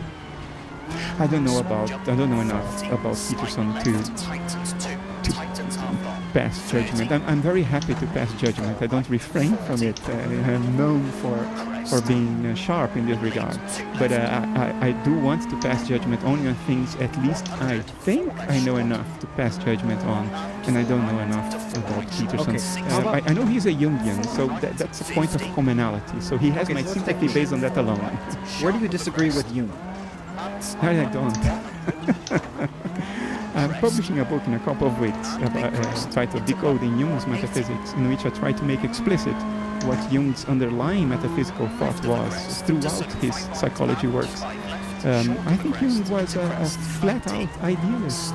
He said the collective unconscious and matter and nature are one and the same thing, by which he meant one is the image of the other. Matter is what the collective unconscious beyond your personal self looks like when observed from across a dissociative boundary, which it defines our individual minds. So I don't disagree with him. I think Jung... And there are two intellectuals I consider the most important of the 20th century. And I'm not quite sure which one, but I think Thomas Kuhn and Carl Jung in the 20th century were the two most important intellectuals. They provided the most indispensable, important, crucial insights that we needed then and need now, perhaps more than back then. So I regard him with the highest respect. I think he was a sage. He saw way beyond what most people could see. And I put Kuhn on the same level with him, not because Kuhn has the same breadth and depth of insight as Jung. Jung had such a breadth of insights about every aspect of the human condition. It's unmatchable. I put Thomas Kuhn together with him because Kuhn had one insight about one thing that was so foundational, so devastatingly important that one thing alone is enough for me to put him on the same height as Jung. But if you care about breadth and relevance for the human condition in our everyday life, Jung is unbeatable, and he went so deep that the vast majority of his peers cannot even conceive of what he saw. And he did see it, he didn't hallucinate it. He saw it right there, he pinned it down. But most of his peers are too short-sighted to even take that level of depth seriously. They think Jung was a schizophrenic. Maybe he was, which doesn't contradict what I just said. What do you make of Penrose's orchestrated objective reduction? Have you heard of his quantum collapse theory? Because he's one of the materialists/physicalists that don't think our qualia and truth and other concepts are arbitrary, but in fact they're members of a Platonic world somehow embedded at each space-time point. Yeah, look, let me preface it by saying I have great respect for Sir Roger. I think his Nobel Prize this year was too late. It should have come a lot earlier. And I hold him in the highest regard. He and I were featured in a Dutch documentary only a couple of weeks ago. I have great regard for him. But I do sense, and that may have to do with the time during which he had his peak, he had his prime, which was a a time in which even a conversation about the plausibility of anything that's not materialism was not conceivable. Now we can have this conversation. You and I can have this conversation today. And although the majority may disagree with me, the reasonable majority will not consider me a nutcase. Because they see that, well, there are things that materialism can't make sense of, arguably everything. So, the discussion, the debate is legitimate, but it was not in the time when Sir Roger was in his prime. So, I'm prefacing this way because I don't want to get across as somebody unfairly critical of him. But I will say this, I think a lot of his work tries to reconcile a materialism mode of thinking with the recognition that there are things that can't be reduced to materialism. And he tries to accommodate it all in a sort of trialism. It's not even dualism. So for him, there is the physical world, there is the mental world, and then there is the world of the Platonic values. And they are not the same, and all three of them are fundamental. And I think that's a step forward from naive materialism. But in another sense, it's a step backwards because it violates the principle of parsimony. I want to talk to you about that because this principle that we should be frugal with our assumptions, I don't buy that necessarily. I'm more of the Feynman mindset that nature is as it is. Maybe it's an onion, maybe it's of infinite complexity. So who are we to impose this miserly quality when it comes to the axioms? We don't know. So why is it that I understand how it's intellectually more comprehensible as well as it's fun and beautiful when it's smaller. But I don't see any reason why nature itself shouldn't be slightly more complicated than just oneness. This is an excellent question. So let's bite this bullet head on and not hide from it. Science does not need to make many assumptions. Ultimately, it does not need to make any, because it's studying the behavior of nature. And when it comes to the behavior of nature, you don't need to assume. You need to set up an experiment, and nature will answer your question by behaving in a certain way, and the question is settled. If you can repeat that experiment done by different groups, then you ensure that you eliminate the subjective aspects from it, and there is your answer. You don't need to postulate or speculate or imagine. Nature has behaved in a certain way that gives you the answer. So when Feynman said, use the onion metaphor, it would have been more accurately, if I could paraphrase him, to say, if nature behaves like an onion, then the onion is the best predictive model. And that's how it is. That's how things are. And there is no need to postulate oneness, because the behavior is best predicted by imagining it as an onion. And I agree completely with him. When it comes to science, assumptions have a very, very restricted role. Make the experiment if you have the technology to do that. We don't have the technology to do a whole lot of experiments that we would like to make. But the answer from a first principles perspective is there in potential. It doesn't require your assumptions. Run the experiment and the behavior of nature will give you the answers. The answers about how nature behaves. So if it behaves like an onion, then it is like an onion. And the question is settled. I agree with Colin. When it comes, however, to what nature is, not to how it behaves, but what nature is, experiment doesn't settle the question. It does inform the question. If you have an hypothesis about what nature is, and according to that hypothesis, nature can't behave in a given way, and then you run an experiment, and lo and behold, nature does behave in that way, then that hypothesis is off the table. But there is a whole number of hypotheses that are not contradicted by nature's behavior. So an experiment, a scientific experiment, doesn't settle metaphysical questions. It informs those questions. You can be a more educated metaphysician by paying attention to science. But science alone cannot settle a metaphysical question, unless it settles it in the negative. It can exclude possibilities, but it cannot settle it in the positive by saying, this is the truth. No scientific experiment can settle the question positively, only by elimination, because the answer in the form of a behavior doesn't settle the question of what that which behaves is in and of itself. Mm-hmm. And what does this have to do with not accepting three worlds? Getting there. Sorry, it's a convoluted answer, but I'm getting there. So if you understand that science cannot settle metaphysical questions, then what criteria do you have to judge which metaphysical hypothesis is superior? The criteria are different, and they are, and I will enumerate them to you: internal logical consistency, empirical adequacy. In other words, empiricism cannot positively settle the question, but your metaphysical theory cannot contradict observations. Otherwise, it's just wrong. So, internal logical consistency, empirical adequacy, coherence is important. And coherence has to do not with the internal logical consistency of your theory, but how it coheres with everything else we do know. And there is this other great guiding principle, which is conceptual parsimony. Now, I will grant to you that there is nothing etched in stone saying that nature has to be the simplest version of itself. It's not etched in stone. It's a subjective value. But I would argue to you that if we ignore this value, we are off to the races. We will be in a madhouse in no time.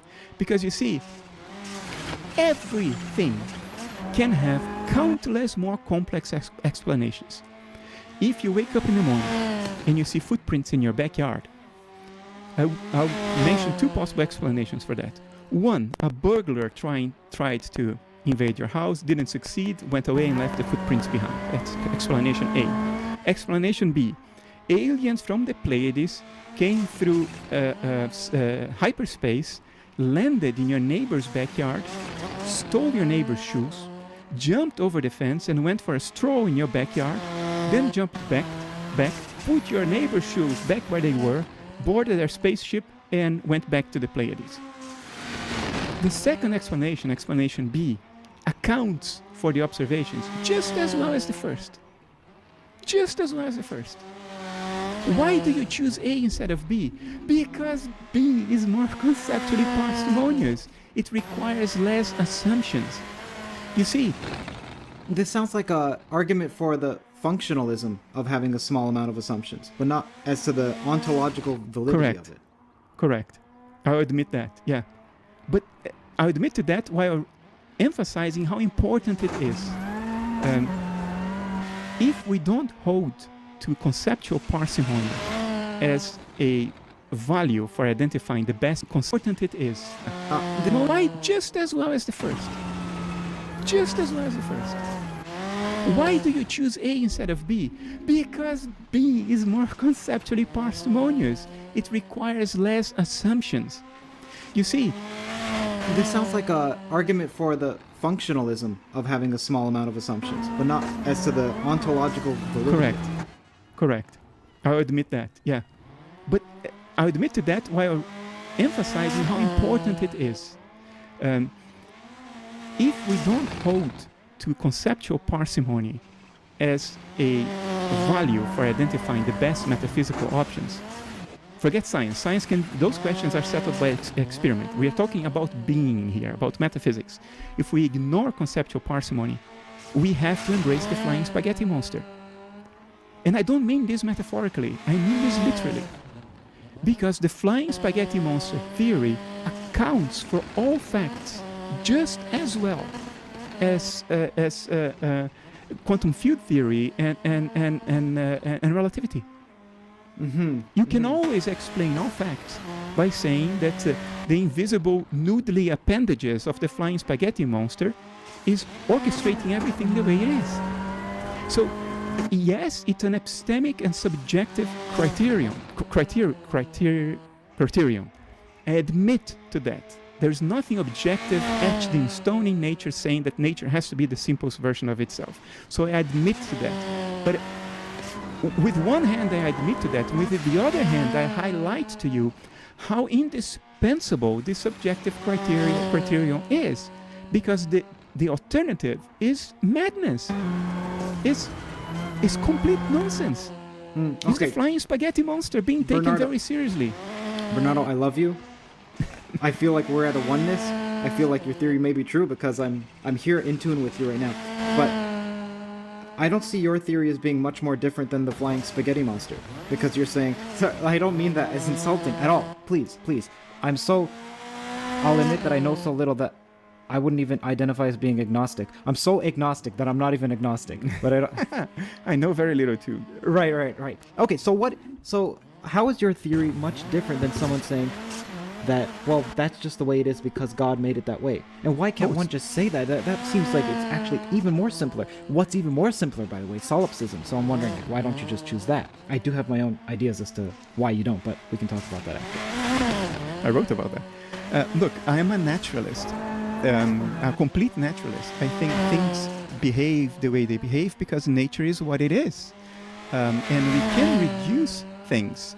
We can reduce the human organism down to organs, and organs down to tissues, and tissues down to cells, and cells to molecules, and molecules to atoms, and atoms to subatomic particles, and those to quantum fields. So I grant all that.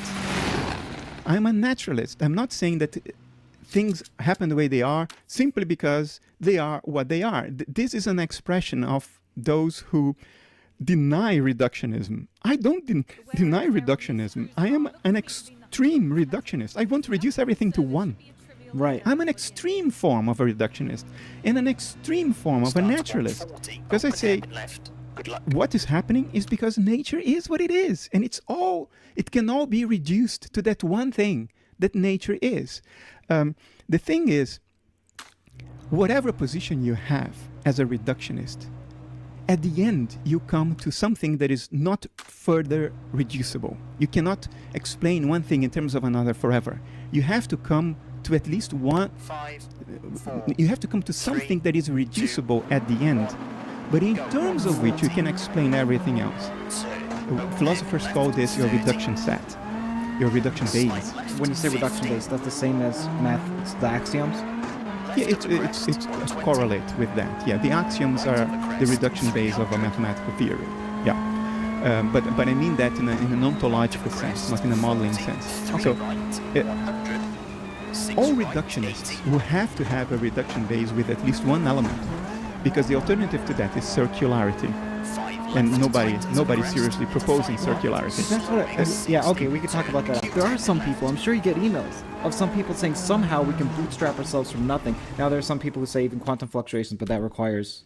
You need at least potentials. Yes. You cannot pull something out of nothing. There has to be at least potentials. So they are defining existence in a subtly different and more restrictive way. But Yes, okay, I understand. To go back to the point, every reductionist needs a reduction with at least one element. So why do I think my theory is more parsimonious? Well, let's compare to the competition. Let's see what else is on the table out there.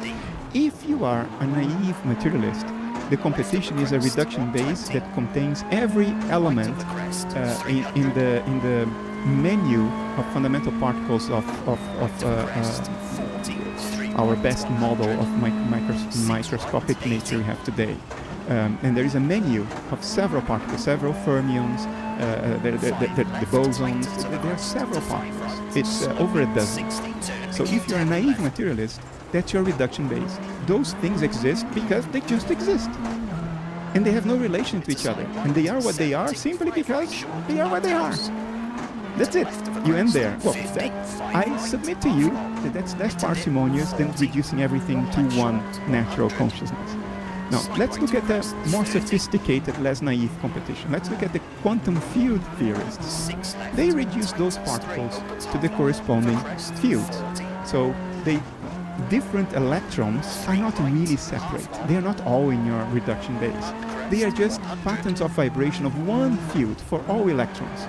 Okay, that's a huge step forward. Now instead of a reduction base with gazillions of elements, now we have only a handful. One field for each type of fundamental subatomic particle.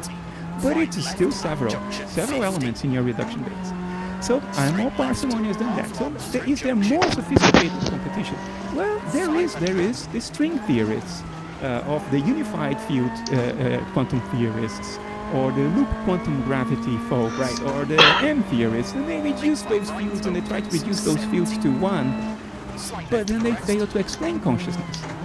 Because the trick of a reduction base is not only that it has to be as small as possible, but you have to explain everything in terms of it. That's the criterion. You can have a reduction base with only one arbitrary element, by saying, well, I explain one thing with this one arbitrary element, but I fail to explain everything else. Well, that's not fair. That's not how the game's played. So you have to put as few elements in there, but you still have to explain everything else in terms of them. I submit to you that the M theorists and unified quantum field theorists, they fail to do that unless they say that their quantum field is just a model for consciousness. And then you can reduce everything to that.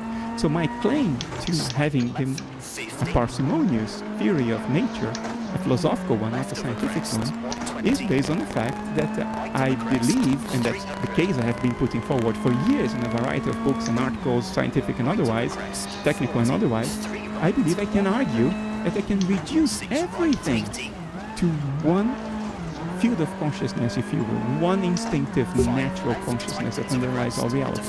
If I can do that, then I think it's an objective fact that my theory is the most parsimonious. It may not be the right one, but of those on the table, it's definitely the most parsimonious. Have you heard of Ken Wilber? I have heard of him, an integral theory, and I know nothing about it. Okay, so how about, where do you disagree with Schopenhauer? I know you're standing on the shoulders of him, and you grant him plenty of status, but I'm curious, given that you know, something I don't like about watching philosophers debate, is you're somewhat characteristic of this as well, is they'll reference Schopenhauer and then certain ancient text. You don't do this all the time, but I don't like that because it's as if Schopenhauer is interpretable, but it's not as if there's a consensus on that. And it's not as if there's a consensus as to what the ancient text means. So when people appeal to them, I'm thinking the ideas have to stand on their own now. You can always say, it's not something funny about Nietzsche, is that Nietzsche philosophized with the hammer, famously. And when you read it, it's like someone with a megaphone speaking from a one-way mirror. And then you can't speak back to him. So what do you mean when you said that there's no such thing as facts? Or then you're just left with, well, he said there's no such thing as facts, and he said it so emphatically. Okay, let me interpret, that's interesting. But you can't actually converse with him. So, either way, that's just a little random. When you talk about Schopenhauer, can you compare and contrast? You've studied Schopenhauer probably more than anyone else that I know, or maybe anyone else on the planet. So, where do you agree and disagree with him on? Can I comment just briefly on your preface to the question? I don't think it's fair to compare Nietzsche to Schopenhauer in that sense, because Nietzsche, although you can discern his meanings to exclude at least the most outrageous interpretations of him, like the Nazi interpretation of Nietzsche is outrageous. He said the contrary of what Nietzsche was not a nationalist. He was an anti-nationalist. He was the first European. He called himself the first European. He didn't care about national boundaries. He cared about culture, and he was very critical of German culture. So his co-opting by the Nazis was just outrageous, one of the greatest offenses in the history of philosophy. But he wrote in an economic way, because his eyesight was so poor, he couldn't write real books. His only real complete book was The Birth of Tragedy, which was the first. Everything else was a collection of extended aphorisms. In the genealogy of morals, he tried to write 3 or 4 more complete essays, but they are essays. Even the genealogy of morals is not really a complete book. His only book was the first. So he couldn't see, he couldn't write properly, so he couldn't really spend a lot of time elaborating on his ideas. He had to make brief notes, and he published those notes in the form of aphorisms. The Gay Science, or because these words have been co-opted today, The Joyful Wisdom, his book, is a collection of aphorisms, and so is Human Out to Human. It's a collection of aphorisms. So it's very difficult to say what Nietzsche really meant, especially because he changed his mind during his life. He was very fond of Schopenhauer at some point in the early days. Then he said Schopenhauer was completely wrong, and he blundered everything. He actually writes that Schopenhauer blundered this just like he blundered about anything else. He says that in his weird autobiography, Ecce Homo.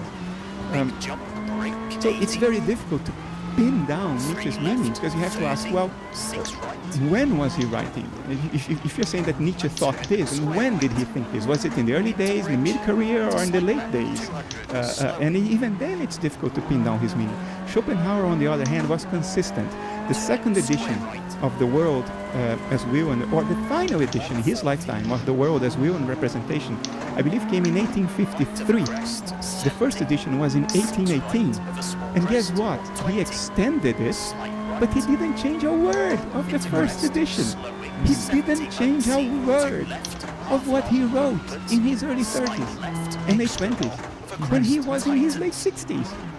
So the coherence of his message is not comparable with Nietzsche, because Schopenhauer wrote the same thing over and over again in a multitude of different ways, never really contradicting himself if you have the eyes to read it and not to misinterpret it. So I think we can pin down what Schopenhauer thought, whether he's right or wrong. Now, where do I disagree with him? I am not a misogynist to begin with. Well, He was a terrible misogynist, censurable misogynist, contemptible misogynist. He was an optimist. He was a Schopenhauer the one pessimist. that said the devil's laughter was heard after sex? He was not against sex. No, it's just that demonstrates the difference between our base desires and our intellect. That I'm right not after sure. copulation, the devil's laughter is heard because it's right then that you're like, what am I doing? Why did I masturbate to that? could Who be, am I don't know. Why am I here? My Okay. study of Schopenhauer is mostly focused on his metaphysics, and he had a lot more to say just about everything else. But I focus on his metaphysics. It could be. I do not know. Okay. In a sense, I know less of Schopenhauer than I know of Nietzsche. I certainly know less of Schopenhauer than I know of Jung, because the latter two, Jung, Nietzsche, I've read everything they ever wrote, including the Nachlass. That's commendable. Jung is difficult to read, like extremely dense. And there's so first much time, flowery language. It's ostentatious. It takes me maybe 4 times the time that I was spending reading anything else just to read him. Can I make a suggestion for you? On the first read, ignore the footnotes. Do yourself this favor. When you're reading a book by Jung for the first time, don't read the footnotes. It will completely break the flow of the book. It will drive you nuts because he's scholastic beyond belief. He's like a middle-aged scholastic philosopher when it comes to footnotes. Don't read them. Then after you finished reading it, after you read it once, twice, on the third read, then you come back and then read the footnotes. But don't do this favor to yourself and read the footnotes on the first read.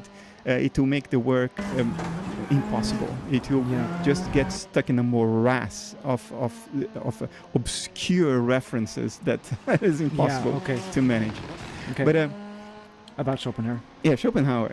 Philosophically, I have a hard time finding a salient point of disagreement.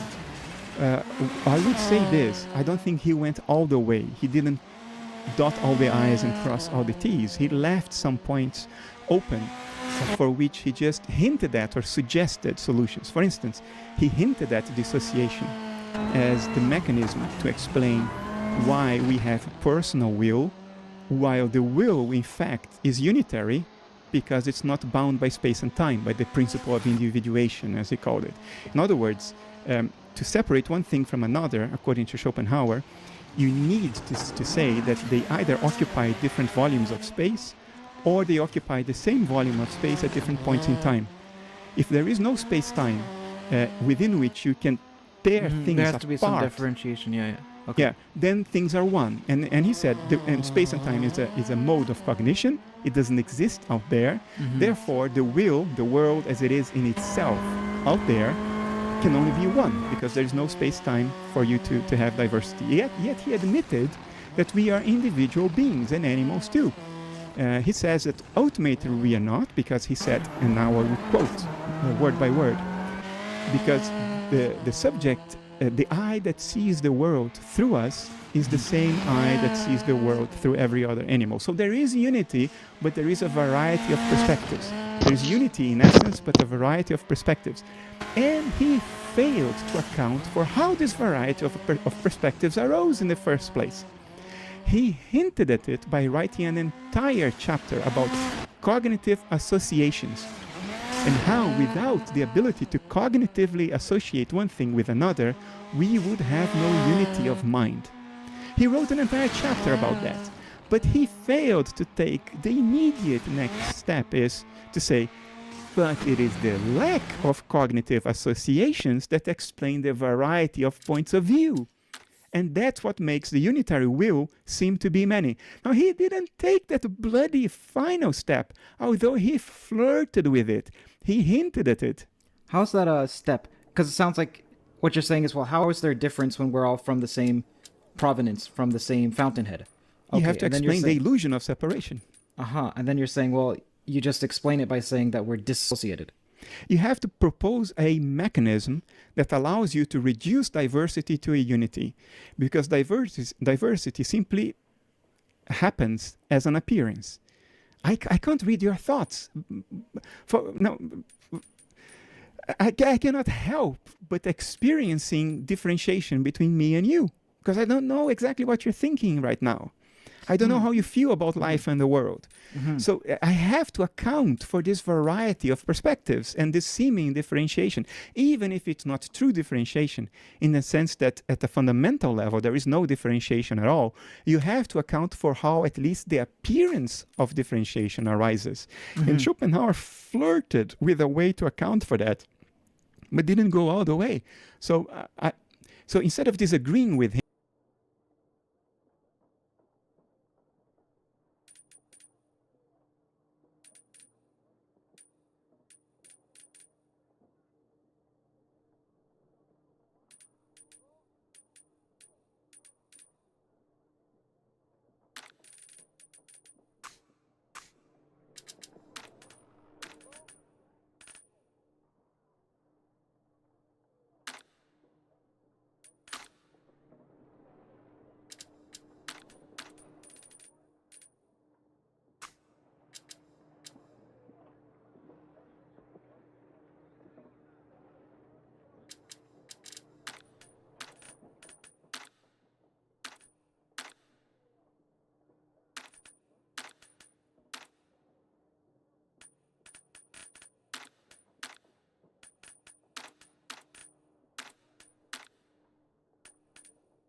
him, I could point out the few places where I think I'm prepared to go beyond, to go further than he did. But of course, it's much easier for me to do that today because I have an entire scientific dictionary of terms whose meaning people already understand.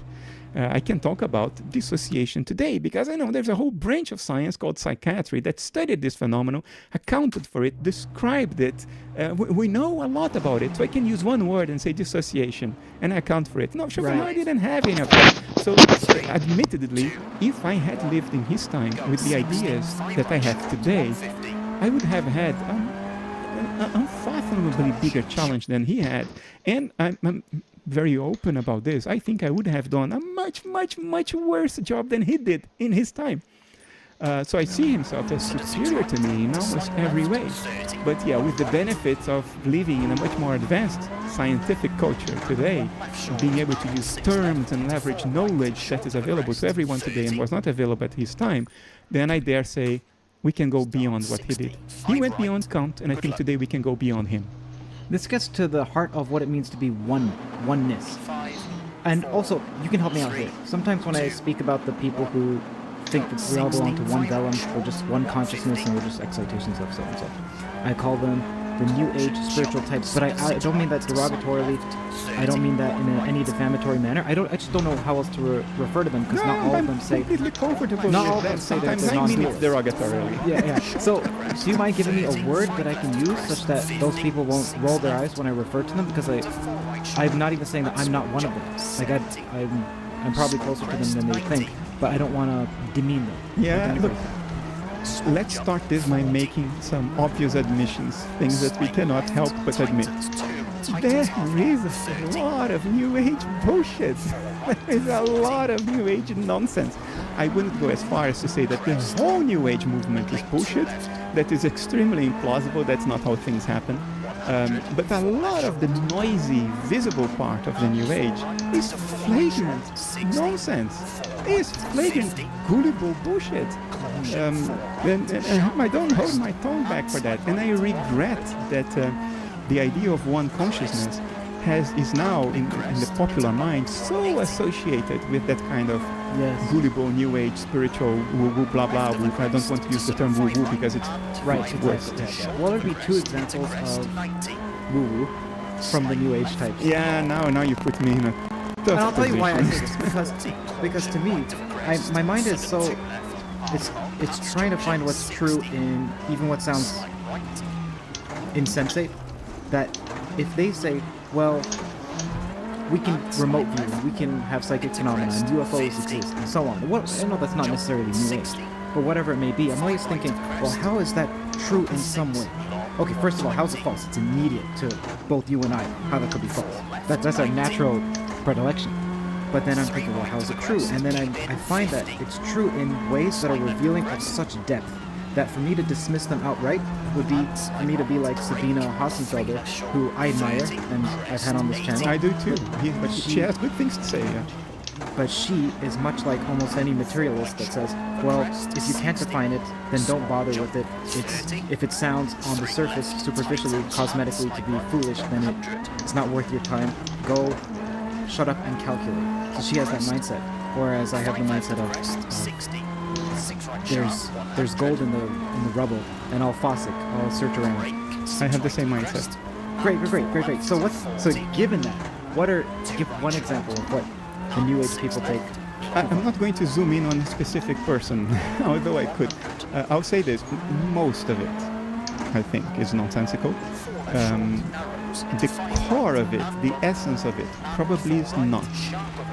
I don't want to name authors, but I can give you sort of examples, and if you can match examples to authors, then it's your problem. You're doing this, not me, I don't okay? care too much about that. I'm more interested in ideas. Ideas that the stuff that was so visible before 2012, all that 2012 phenomenon about I have difficulties even paraphrasing it because it was so nonsensical. I have difficulty even paraphrasing it, although I remember, the end of the world stuff. But there was intricate theories being proposed, like there are waves of a particular frequency coming from the center of the galaxy, and they enter your heart, and those kinds of, or there are aliens in the Pleiades that are at war with some kind of, and I associate that so much with the New Age, but there are aliens who are at war with a cabal of human beings, and this war is happening in the space above our heads right now as we go busy ourselves with banal work and daily life. Man, all this kind of bullshit, toxic nonsense made to create fictional images and make money, that stuff that is exploitative, outright exploitative. And I could not, I'm revealing myself more now to you than I have ever done in an interview. My level of contempt for the bullshit that many of my critics feel contempt for runs above the contempt my critics have above those things. Well, that lends more credence to you. I don't think so, because it's a subjective thing, it's an emotional thing, it's not impartial. What I mean to say is that if you find a certain set of ideas to be ridiculous that people associate you with, but yet you believe some overlap of it, not all of it, then that means that you're not driven there by pure want or desire. Yeah, but the reason I have contempt for them is not because I am associated with them. I don't care too much about that. I have my message to say, and I say my message. And if you want to associate me with something I didn't say, well, that's your problem. It's not my problem. I don't have a problem with that.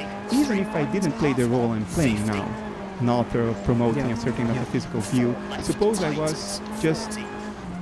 I were still just an executive in high technology or an engineer.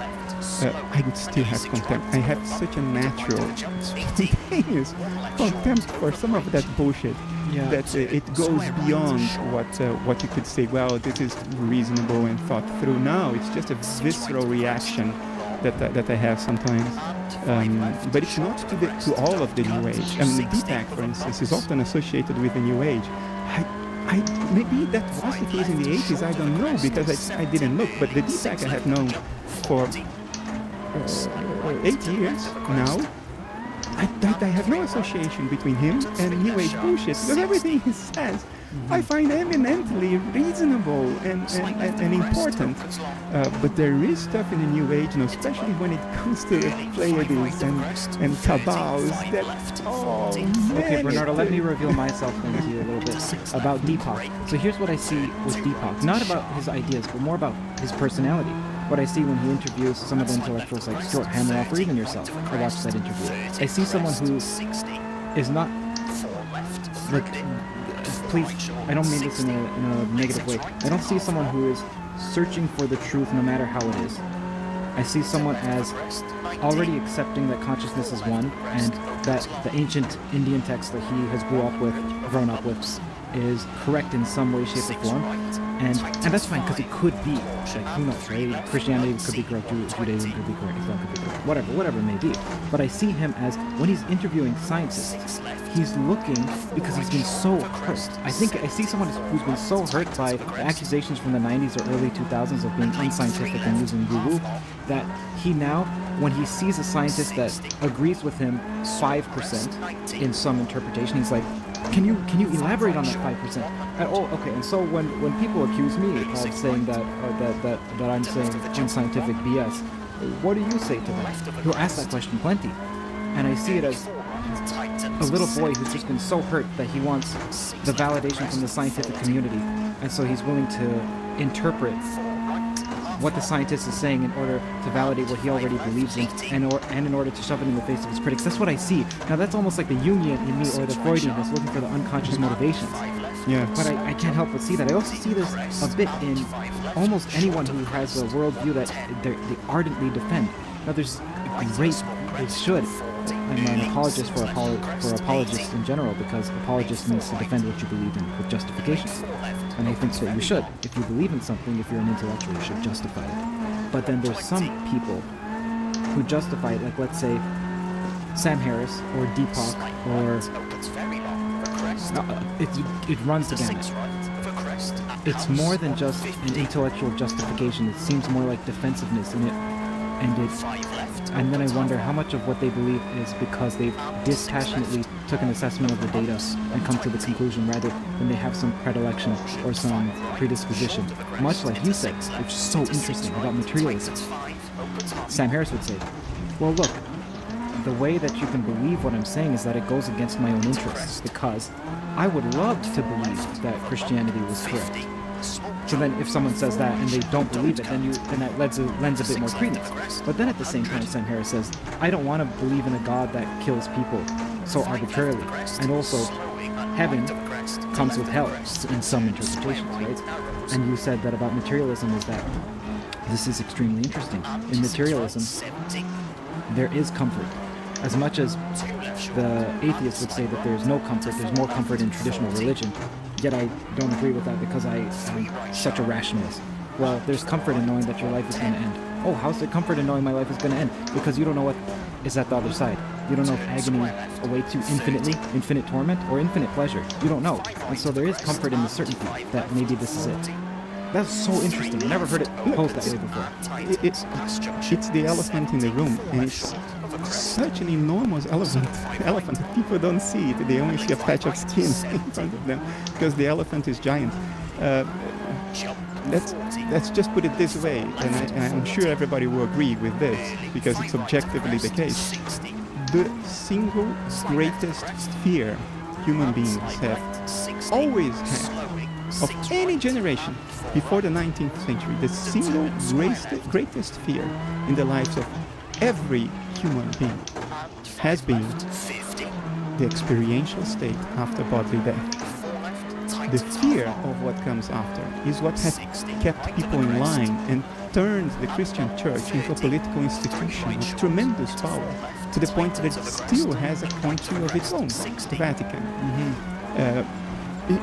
It was the leveraging and the use of that fear of what will happen to you after you die. Will you go to hell?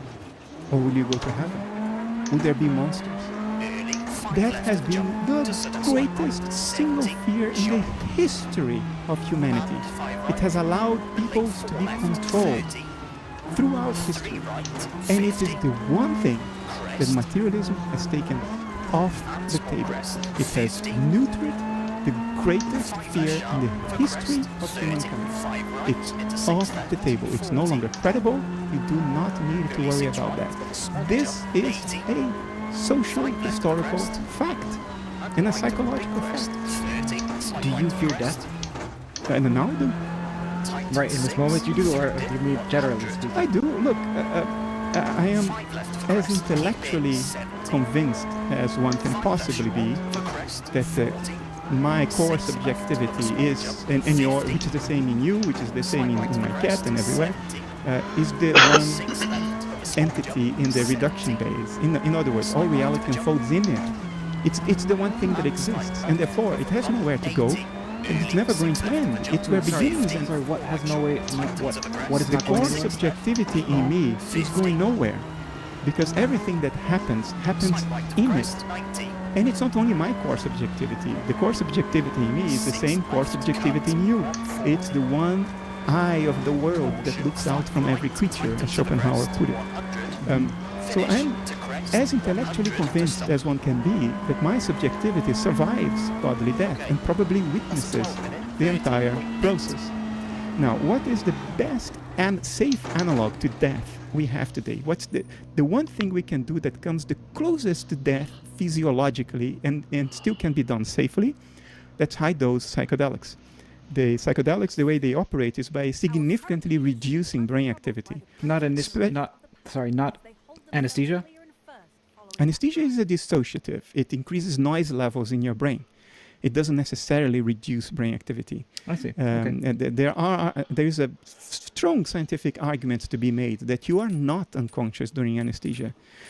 You are just incoherent, so you cannot focus on any particular experience. Frightening thought, man. No. It means that you do not suffer. There is too much incoherence in brain signals to form the coherent experience of a profound pain. It can't happen because the signal is dispersed. To your conscious self, but what if there are other parts of you that are feeling it that can remember, much like when you have childhood trauma and then you dissociate? There is a part of you that's feeling everything that can possibly be felt, has ever been felt, and will ever be felt, right? If it's all unconsciousness, there is a part of you. Correct. But that's about death. Where was I going with that? Yeah. So the best model we have is psychedelics, actually, not anesthesia, because psychedelics under neuroimaging they have been proven. Every psychedelic studied so far since 2012 until now has had this consistent behavior. Brain activity significantly reduces, especially in the default mode network, the part of your brain that has to do with your individual sense of self, the part of your brain, the process in your brain that says, I am Kurt, or I am Bernardo. That part of brain activity is basically smashed. Your brain goes to sleep in that regard. And I know from experience that the experience that is correlated with that, which is called ego dissolution, is an incredibly difficult experience to undergo. It's when you're constantly dying and you're never dead. It's that feeling of losing everything that you are or was. Have you experienced ego death? Yeah, I've experienced ego dissolution under high-dose psychedelics more than once. Does it get easier? In a certain way, yes. In a certain way, no. The feelings are never less powerful. So in that sense, it does not get easier. The feelings are just as intense. I've experienced something akin to ego death where it's like I'm in a oneness, I'm in a void, but it wasn't black, it was white. But I felt like almost like the tentacles of an octopus, and then you go back to the head. And I couldn't explain it any other way. And everything made sense. You get this profound realization that, oh, the laws of physics are the way because of so-and-so, but then you forget so-and-so, and then even if you do remember it, days later you're like, that doesn't make sense. Discard it. The tentacles are the dissociative pathways, and you are undergoing a reduction in dissociation, and your mind presents itself to you in a pictorial manner. And then you're going back from the tentacles to the head, to the Godhead, from the dissociated tentacles. It makes all sense of the world. But look, nobody has ever physically died from psychedelic ingestion. It's not physically possible. People die of the stupidity they do while under the influence. But your ego does die. You as a body don't, but your ego, your sense of an individual agency, of being an individual agent, that sense is smashed to smithereens, and it feels as death because it smashes that which you think you are. And it feels horrible.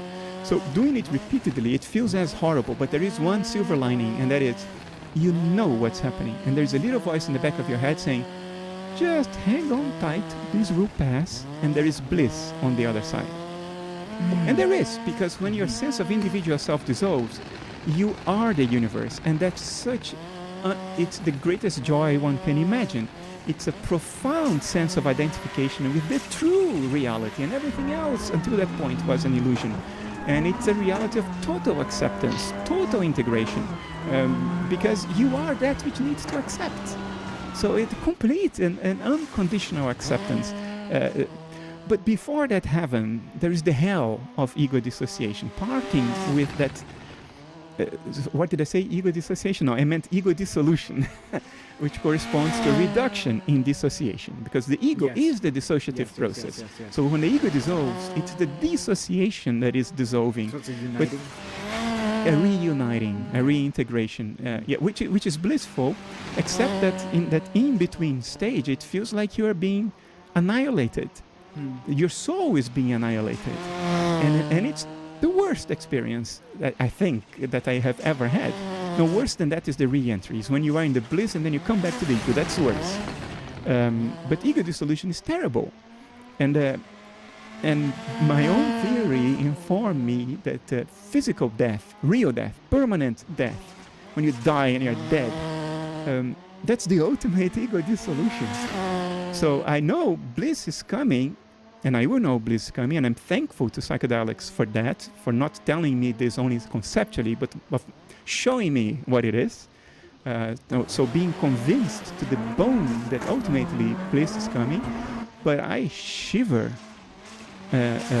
by thinking of what ultimate ego dissolution might feel like. And I dread it, and I fear it profoundly. And I didn't fear it when I was a sort of unthinking materialist by default, because there's literally nothing to fear. When you're dead, you're dead. And there is nobody there to feel bad. It takes such strength to admit that, because most people are the opposite, where they'll say, I was fearful of death when I was a materialist, then I died with ego dissolution. That's right, dissolution. And then I came back and I realized, okay, well, death is just another state that is not much different than this, and it's blissful and so on. Well, you know, if what you told me about Sam Harris saying that you can trust what he says because it goes against what he wishes, if that's true, I mean, that's nonsensical. Even if it's true that he thinks that, I mean, it's the ultimate logical fallacy. This is not a logical argument for the validity of your position to say, well, I fear it. So yes, I could apply that to myself, and you're doing me the favor of doing that. You're being very kind to me. But to be very honest, Kurt, I don't think this means anything. It has no logical force. Whether I like the conclusion or not, it has no bearing on the force of my argument for that conclusion. People should look at my argument. Does my argument hold water? So if Sam Harris thinks I should trust what he says because it goes against what he wishes, I would say, bullshit. I don't give a damn what you wish or don't wish. Tell me your argument. I will judge your argument, not how you feel about it. Yeah, I agree. So the fact that I feel bad about the idealist sense of death, that consciousness persists and will undergo ego dissolution, I do fear that. And I'm saying that to you not because I'm trying to promote myself. On the other, precisely the contrary. But I don't think you or anybody should construe this as something that helps the force of my argument. It shouldn't. My argument hopefully is objective. How I feel about its implications should be irrelevant. It is irrelevant to me. When people go in states and they say that what I experienced was real, was more real than this. You talked about this a few times, and then we dismiss that reality. Should we be? Now, there are good reasons to dismiss it, because I imagine, well, this is just a speculation on my part, though there's some basis to it. I think Professor John Vervaeke said that the sense of realness can be induced. There's a cortical loop inside your brain, and the faster it goes, there's a certain cortical loop, I don't recall which one, the faster it is, the more you feel like that's real, whatever it is. So then you could say, well, psychedelics spin that wheel quicker, so you feel as if it's real, but it's not necessarily real. Yeah. So then okay, yeah, continue. My relationship with psychedelic gnosis is probably the reverse of what most psychonauts would report. I'm not really a psychonaut. I did that as a sort of a part of a research effort. It's not something that I was exultant about doing. It's, if I'm going to talk about consciousness, I better know what I'm talking about. So I felt obliged to do that, and it has been contributed a lot to my development as a person. And so I'm thankful to psychedelics for that, even though I think it's not for everyone and should be done with extreme care, and not done when it's not legal. My sense of psychedelic gnosis is the following. There is no doubt that when you are deep within a trip, when you pass those initial stages, which are hallucinatory in nature, but when you pass through that, when you break through really to the other side, there is no doubting that that feeling that this is ultra real. This is a lot more real than where I was coming from. I was completely deluded. I was in some kind of trance, and now I see what's really real. So that experience exists. There's no doubt about that. Can you explain it away? No doubt about that either. Whether the explanations are true or not, I reserve judgment, but can you in principle explain that sense of reality away in the way you suggested, like something spinning, some mental process spinning faster in your brain? Possibly. Is that what is relevant about this? I would say no, it's completely irrelevant. Let me tell you what is relevant about that sense of realness. It's stronger than the sense of realness you have now. So if you can explain that away, on the same basis, you can explain this away, right now. So the message of the psychedelic experience for me is not that that is real and this is an illusion. The message is that this is an illusion. Do you see what I mean? If you think, flip it around, turn it the other way around. The message is not that's real. The message is this is not real in the way we think it is real. This too is a mental configuration. It's something that mind is doing. So if mind can do something that makes you have that sense of ultra reality in a psychedelic state, and you explain that away by saying it's just mind, please be consistent with yourself and do the same here. If your sense of reality now is less real than that, please tell yourself, inform yourself, this too is a trick of mind. That is the important thing. Let's talk about the malleability of reality. How much we can control it. Because in a dream, or even in a psychedelic state where it seems like what we're experiencing is entirely real. Now that's false when it comes to dream. I don't recall a dream where I felt like it was more real than reality. But either way, in a dream you can have a lucid dream you can control. That doesn't seem to apply here.